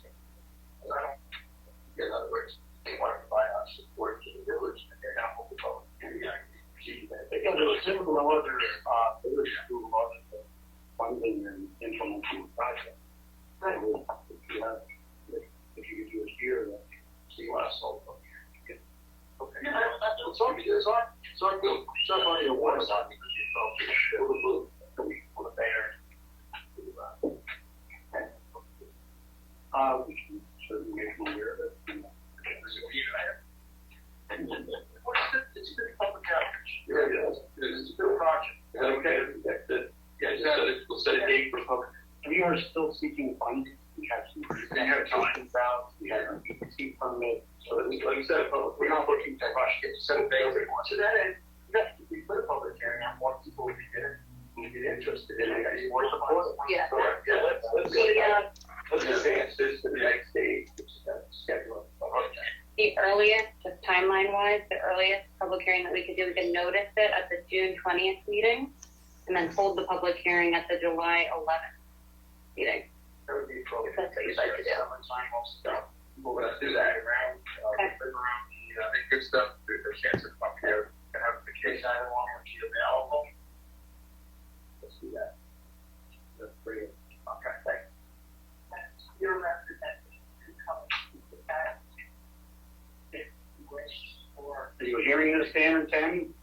It's coming in a little faint. If you could clarify the comments. The trustees would like to hold a public hearing, just because it is an important body of water. There will be some interest. There is support from the trustees. The board told themselves and are supportive of the project, but they'd like to, what was it, June 20th? Schedule a public hearing for July 11th. Yes. And we'd like you to be available to attend. Maybe we can work out some of the IT. Yes. These folks are in different parts of the country. So Sure. to be able to. We'll work on Is that. that clear, Dan? Yes, no, we can work something out. We would be very happy to come up there and give a presentation. So maybe you got combined with something else. Okay. Let's do this.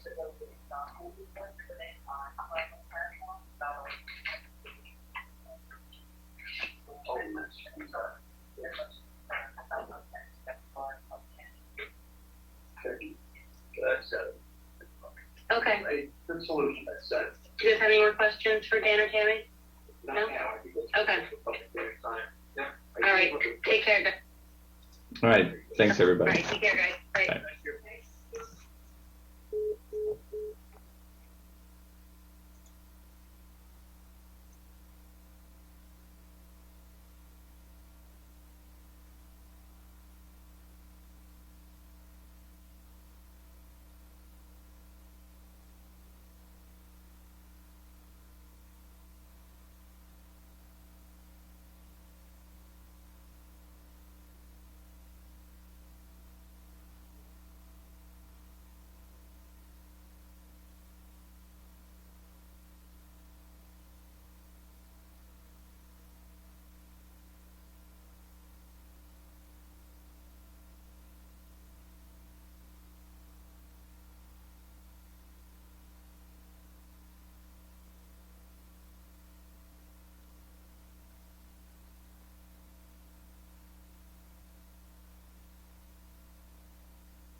various algaes. And then that ended with getting a dredge boat and dredging all along there. And we had to watch whether the eelgrass beds are. So I have extensive for the whole of Long Island about where eelgrass beds are and where they're not. I have looked at them on the aerials. I am an expert at that. I've been watching them moving back and forth. Now, as to a pier and the use of the land that's there, I find that through all of the areas that I do on Long Island, that wherever you place a pier, it's an obstruction. But it's an obstruction to jet skis. Jet ski people like to go, and I used to go on them when I was a little bit younger. I like to go inshore because the water is very calm, and you can really get that thing moving up fast, and without going through, breaking waves over the front and washing your face and your glasses off your face. But the eelgrass grows very strong where you have piers and you don't have prop dredging from jet skis. And jet skis do a tremendous amount of destruction. They're worse than propellers because they have such a wide blast of water. Propellers are just, you can run a line down a propeller roll, and with the jet skis, it just blows it down. It's like a giant water hose. So when you have a pier, you have growth. You have shellfish growth, you have algae growth, and you have better fishing off piers than in areas that are, people are running back and forth with jet skis all day long. And you do have a lot of jet ski. You have a population of jet skis out here that is far more than anything else because of the bays. So that's my spiel on that. Okay. A little more information about my concern, because we had Cornell Cooperative Extension put almost 250,000 juvenile scallops within the proximity of this proposed dock. Right. So I want to make sure that everything is good. I want to make sure that there's a good depth of water there, the proper depth of water, and there's not going to be any issues. With that, when you put a small pier in there, they're not going to be disturbed by boating, trafficking, anything like that. They're going to get to set. Once they set, they stay. But if you have somebody coming through there every weekend, Saturday and Sunday, blowing them out of the way, you're wasting your time and money putting them in there. So, I think these things are like a speed bump. They stop the traffic. And they don't look nice, of course, but they're functional. You also have, you place a boat at the end instead of on a mooring. When it's on a mooring, it makes a nice circular circle like this, and it shades in time and wipes out everything that's in there, because guess what? It's like I said, shading, and then you have all that lovely body paint on there and cadmium and all those other arsenic things, chemicals. James, can you bring that back that one there? That's the eelgrass beds that were discussed. That's the eelgrass beds at that time. Yeah. They have changed. No, And they change like you wouldn't believe. And I've been watching these things because I have several projects that are along here. Do they and get these bigger things or move. they get decreased? Hmm? They get bigger or they decrease? They vary in size. They get bigger here, they get larger here. It depends on mostly where the sand is moving, where the traffic is, who has what boats moored in there. Because these are like mooring spots where they are. They circle around, they wipe the community out, and then it grows back because the guy puts the mooring in a different spot next year. So then it moves around.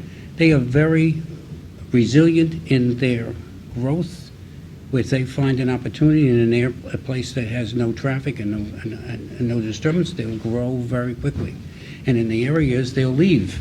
And it's just like, they have legs almost. They move. That photo up there is where the proposed dock will be, right, Right. James? Yes. 70 feet off the end of the walkway, and then it goes out. Maybe a little bit further now. So there are eelgrass prevalent in that area, so I want to make sure that where the dock is going to be placed, there's adequate water depth, because you're Right, asking for a right. float, and there's also, not going to be in the middle of an eelgrass bed. No, I understand that. So, once Ernie gets his job done, then we could move forward with this application. Absolutely. All right? Okay. Now, you have another one here. Yes, further down to the south. Lighthouse. I believe when we started this,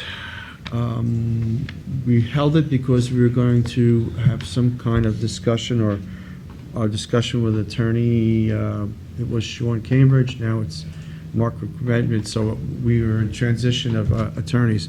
So And you after, had asked me to write a resolution, which I sent you, yes, which covered with the aspects that we feel are important and ones Yes. that the town feels important. yes, so I need to sit with Mark, being that he's our new attorney, and discuss it with him. So when, hopefully this afternoon, after our general meeting, I could sit with him and go over it and, All right, the client has concerns that this has been delayed and delayed and delayed, and I know you have problems with switching attorneys and stuff like that, but clients and people and homeowners along here don't understand that there is circumstances that go into what you're doing here. In the process of what has been going on here, I've been out there several times. We do weekly tide and tide studies and pictures, and we measure the elevations of all of the sand moving in, coming and going, and it's been ongoing for about 6 months. What has also happened is that the bulkhead that he put in prematurely, and we admit to that, has a hole on one end, on the south end. the return isn't there, yes. The return is not there. Yes, because it was held up because he was told he had a work stop order put in placed on him, so he couldn't put the return in.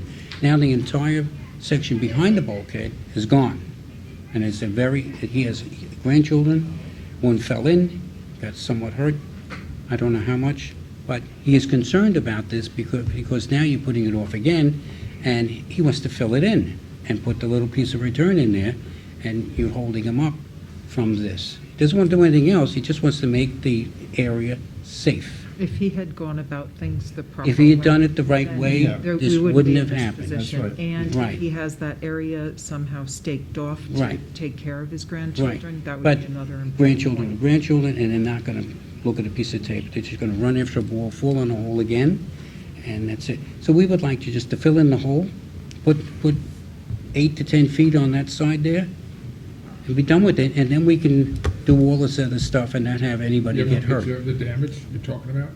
Hmm? You have a picture of the damage you were talking about, the hole? Yeah, I sent them pictures, and you've been there several It was a times. return, it was supposed to be put in, but he didn't get a permit from us, so we put a stop work order on it. Okay. And, you know, it's, and We then, had all the DEC permits and stuff like that, so. on I the mean, core. You gotta get all the, you gotta get all the permits. Yeah, That's the problem, people not getting all the permits and making problems. you know better than me Yes. the circumstances with people. There's a growing trend of people picking and choosing What they want what to do. permits they want to get and not get, and it's creating problems that it has to stop. No, I Because understand. people can get hurt. So, People can get hurt. is there a photo of the hole? No, but there's a letter from. I don't the know if client. there was a photo or not. Yes. That's all old. It's all,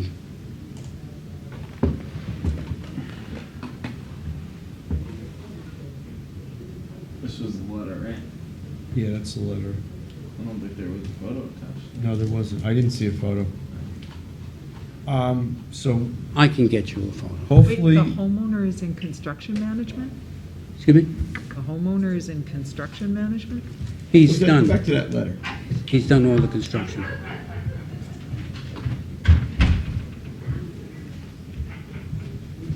No, at the bottom. Where was Is it? this under his signature block? Who's that? Who's that that's person? the owner of the property. That's the owner of the property. Okay, so he's not He's not naive. Controlling his own work That's site in any way, shape, or form. Is that what I'm understanding? No, the areas that are done are Does he safe. own the work, does he own that property? He owns the And property. he's managing his construction. He's managing And his it. grandchild fell in a hole and got hurt. Right. So he's not managing his own site. Is that what I'm understanding? I'm just trying to. I don't look at it that way. that Okay, it's well, managing it, I'm that's looking at own it that way site. right now. Well, you're in the right Accidents business. happen, Okay, Well, all right. so. so I will. Can we go ahead with filling the hole? Is that You going don't to have a cause permit it? from us yet. I know, but there an we have application something like an Yeah, there's emergency an permit to do that? application. We vetted the whole thing for work session.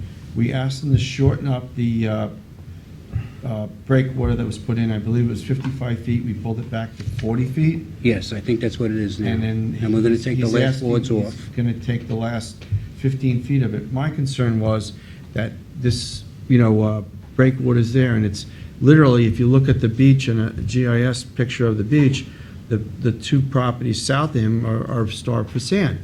I mean, you look at there's Mr.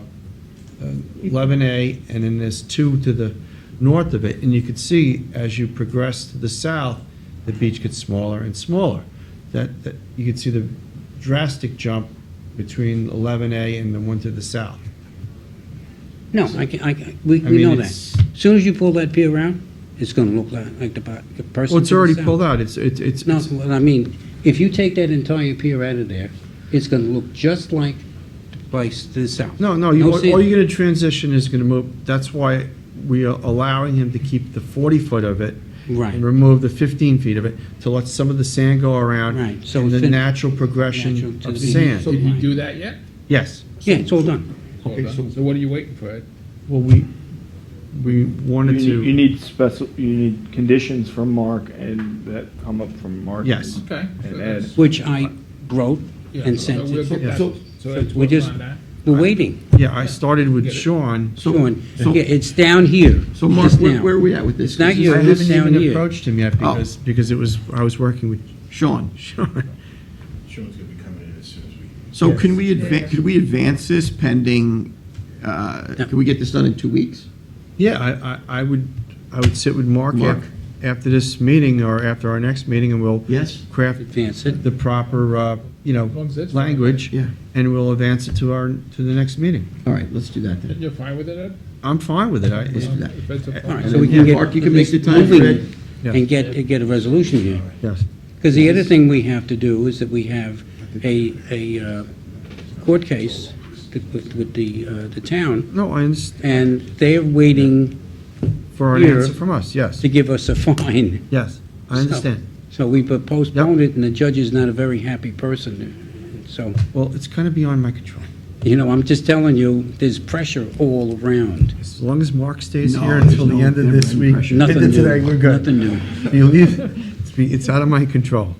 All right, so- But we'll get it done. We're going to advance this pending Yeah. Special conditions. special conditions. Yes. Yes. And then Ed, we're going to Mark is sequester, always we're gonna going to sequester Mark to the town hall. Clay, can you resend that information? It's somewheres on my, Lost in the volume. no, it's in the, Please. it's, yeah, I got a bunch of stuff on there, but just, I'll send you an up-to-date picture, and I'll send you the Yes. resolution I wrote. Maybe Yep. I'll change it around or whatever, I don't Yes. know.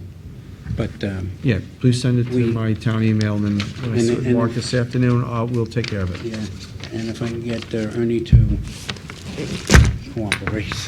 Let's try and resolve some of these, tighten up these loose ends we got going on here. I'm trying, Scott. I know. All right, all right.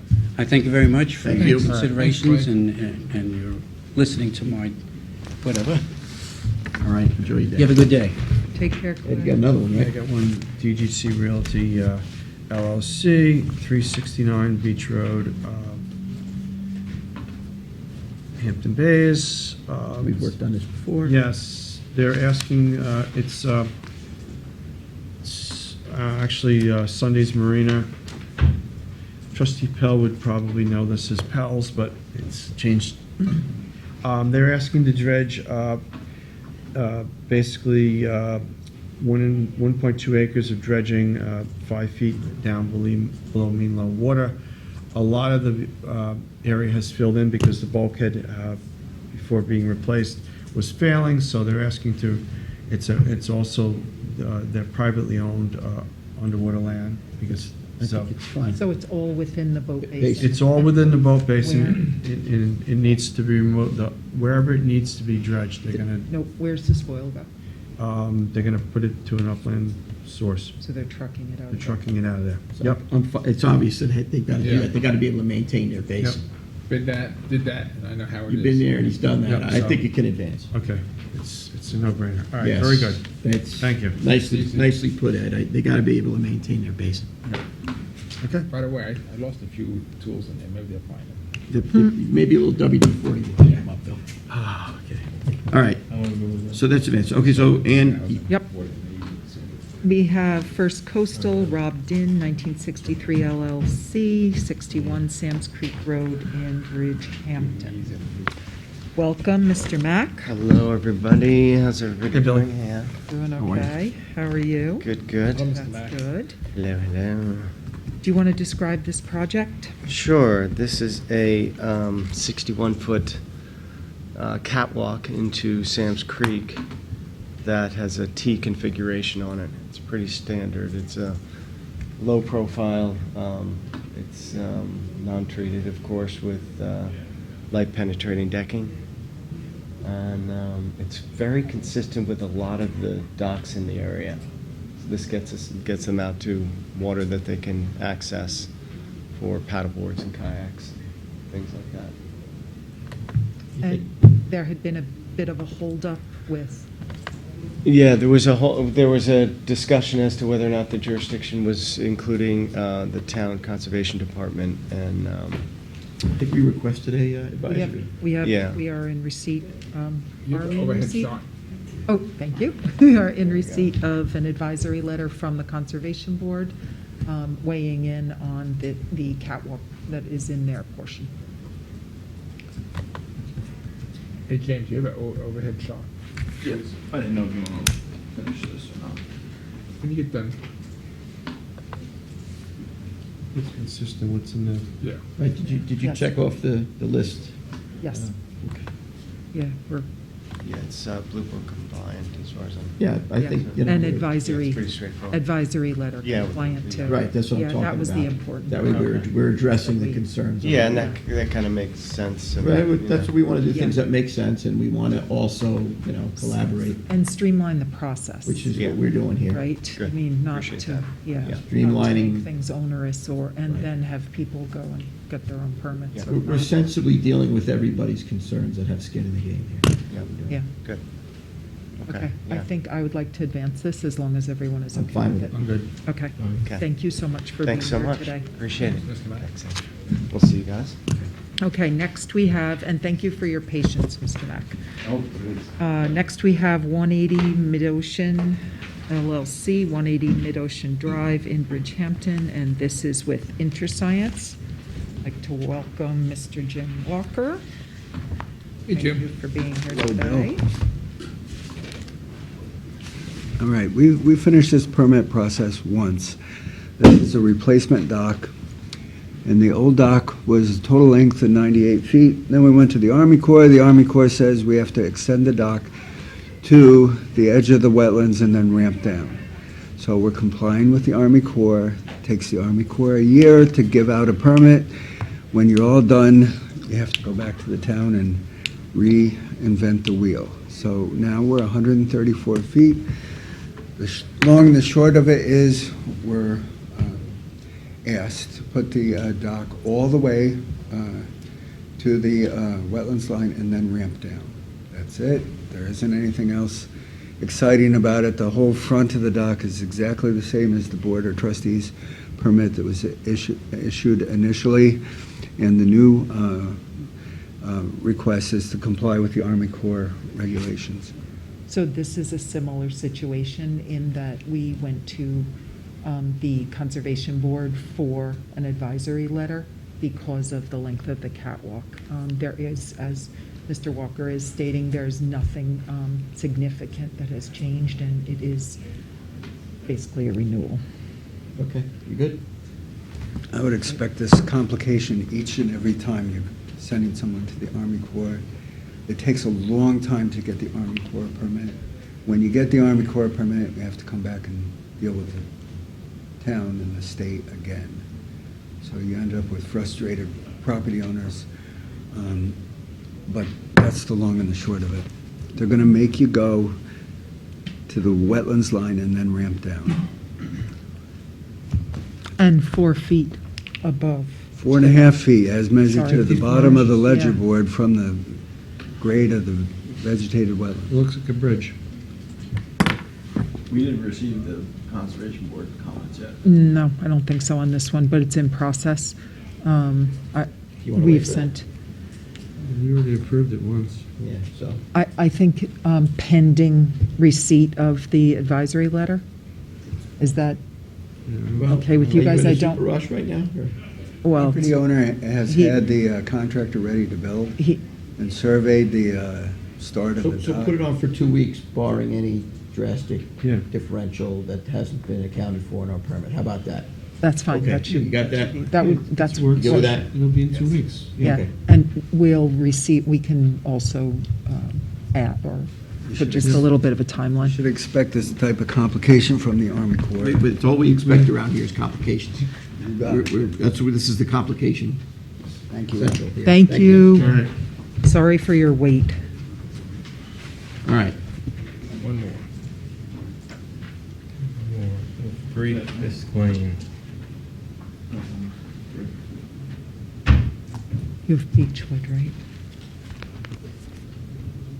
Did you say ready to do 3 Fisk? Yes. Come on up. Please. I couldn't hear. Yes. Come on down. Good morning. Good morning. Good late morning. Yes. Thank you for your endurance. Brant Reiner from Nelson Pope and Voorhees on behalf of the applicant. We are here today to talk about a proposed 80-foot dock into Murchis Bay. And James, you have the plans up? Yep. So this dock was intended to be consistent with the dock that was existing on the property prior to the subdivision of this property into 4 lots.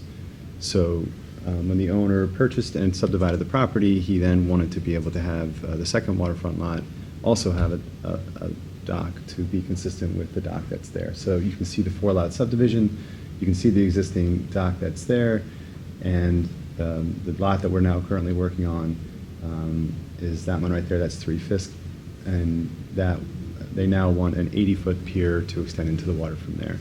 Water depths do not allow a float, so it's strictly a 4-foot wide structure extending from the bulkhead into the water for launching of personal crafts, kayaks, paddle boards, canoes and such. Fishing activity would also be taken off of this pier end, but again, there's no expectations for the mooring of motorized boats that would need to float. So is it basically identical to the one on the other property? That's Its length is. Right. Its construction is going to be slightly different because we are now dealing with Army Corps, DEC, and Department of State. This is one of those rare occasions where my office actually was able to secure the permits from the other agencies fairly quickly, so we have them in hand. I'm able to submit copies today if you don't already have them, but we're here to ask for your permission to install a structure that's similar to the one that is already constructed On the adjacent property. on the adjacent property. James, did you do an amendment to the permitting in this area? Trustee Schultz was there by Onik Lane. I thought we did a, Pier? Yeah, it says docks, including floating docks, are not to exceed 125 feet in length measured from point in Merchants Bay, getting most westerly point of Onek Lane and heading easterly to Onek Drain. But that's, We are this just is 80 feet. We are so just we're- west of that. Okay. Ironically, like Onek is right, the adjoining land to this property. Regardless, even if it's 100, then you're only doing 80 feet, right? Yeah. Yeah, it's 125 or I knew, 100. I knew you were in somewhere as close to where we. Yeah, I had to look at the language twice. So I was like, we're like right there. James, can you go to where the handrails show up? Yes, so you're, Yes, there are handrails, and we should definitely talk about that. yes. But I mean, so it's compliant to what, James, it's compliant to what we need in this area, correct? It appears to be, yeah. Yeah, That's my understanding as far as pure length. yes. Yes. I think it was 100-foot before. Yeah, what, A lot going on here. Yeah. So James, there's a more detailed view of the handrails. This one? No, I think that's. Is there a reason for the, So the hand. Shows it. The top handrail, and then it shows 3. Yeah, if you go, there's one more view that shows the profile of it. I was just thumbing through these today. This is not my project. I'm helping an associate out. I think it's the main profile view, James? There it is. Yeah, there you go. All right, so this is one of those circumstances where you're all familiar with. We're dealing with New York State Building Code requirements, because of the height of the structure, because of core DEC comments. We have designed this handrail, so we need to talk about it. I knew it was going to be a point of contention, so I would like the board's input. I'd like the board's input. If they want to see something that's more aesthetically pleasing, I can take that back to our It's like clients. a nice ladder. I think it's gotta go back. It's too much. It's like a guardrail. It's gonna look like a bridge in the middle of the road. I'm middle of the bay. That's a, Billy Mac's laughing about it. What about wire? Same. Well, that's where we were going with this. I was gonna say you could use rope, wire. I've been asked to present the product as designed. Again, I am here before you today to seek your comments, I think you take gotta them back take to it my back and come back with another design. Stainless steel wire would be nice. So wire You is have to have every single one of those per the New York State? What's that? You have to have every single layer of those? I think it's a 4-inch maximum It is. on the spacing. Spherical ball of 4 inches, can't go through it. Yeah. But if the board would be more inclined to see something like the steel guide wires. I think that would really make it a less intrusive project. Okay. I mean, the top handrail you would need for holding on to it. The other ones you could Get rid of. put the wire and it would make it look nice. Yeah. You wouldn't see it from a distance. Yeah, it's gotta go back to drawing. Sorry, Brian. That's Well, you say the Close drawing to board the on the Jim. handrails. Okay. Yes. All right. 'Cause there's no- I'm with you. I'm with you. Is there any safety reason to have Guardrails. that? Well, So the Zamboni machine doesn't drive off the dock. I don't know. And the decking is flow bit through. much. Yes. End of road. And do you have a ladder on the end of that dock? I just saw that. There's not one shown on here, but yes, there would have to be a ladder. Yeah. Please. I'm going to add that. We're going to add that that's too. much more important than 4 layers of guardrail. Wow. Okay, You know, so. with a colleague out, you're doing a good job. So a ladder and handrails, we will Minimum. address those. Just, And come back. is there a description that says it's going to be untreated wood? There's nothing in the description. So on the front page of the plans, I saw it did say that, but we will make sure that's in the written description. Yeah, written description. And then also, it says timber on the plans, doesn't say. Untreated. flow through. Oh. I thought it says 60% open grade decking, Did it? but I will make sure that that's on there as well, Yeah, James. put that on the front page too. Yep. Thank you.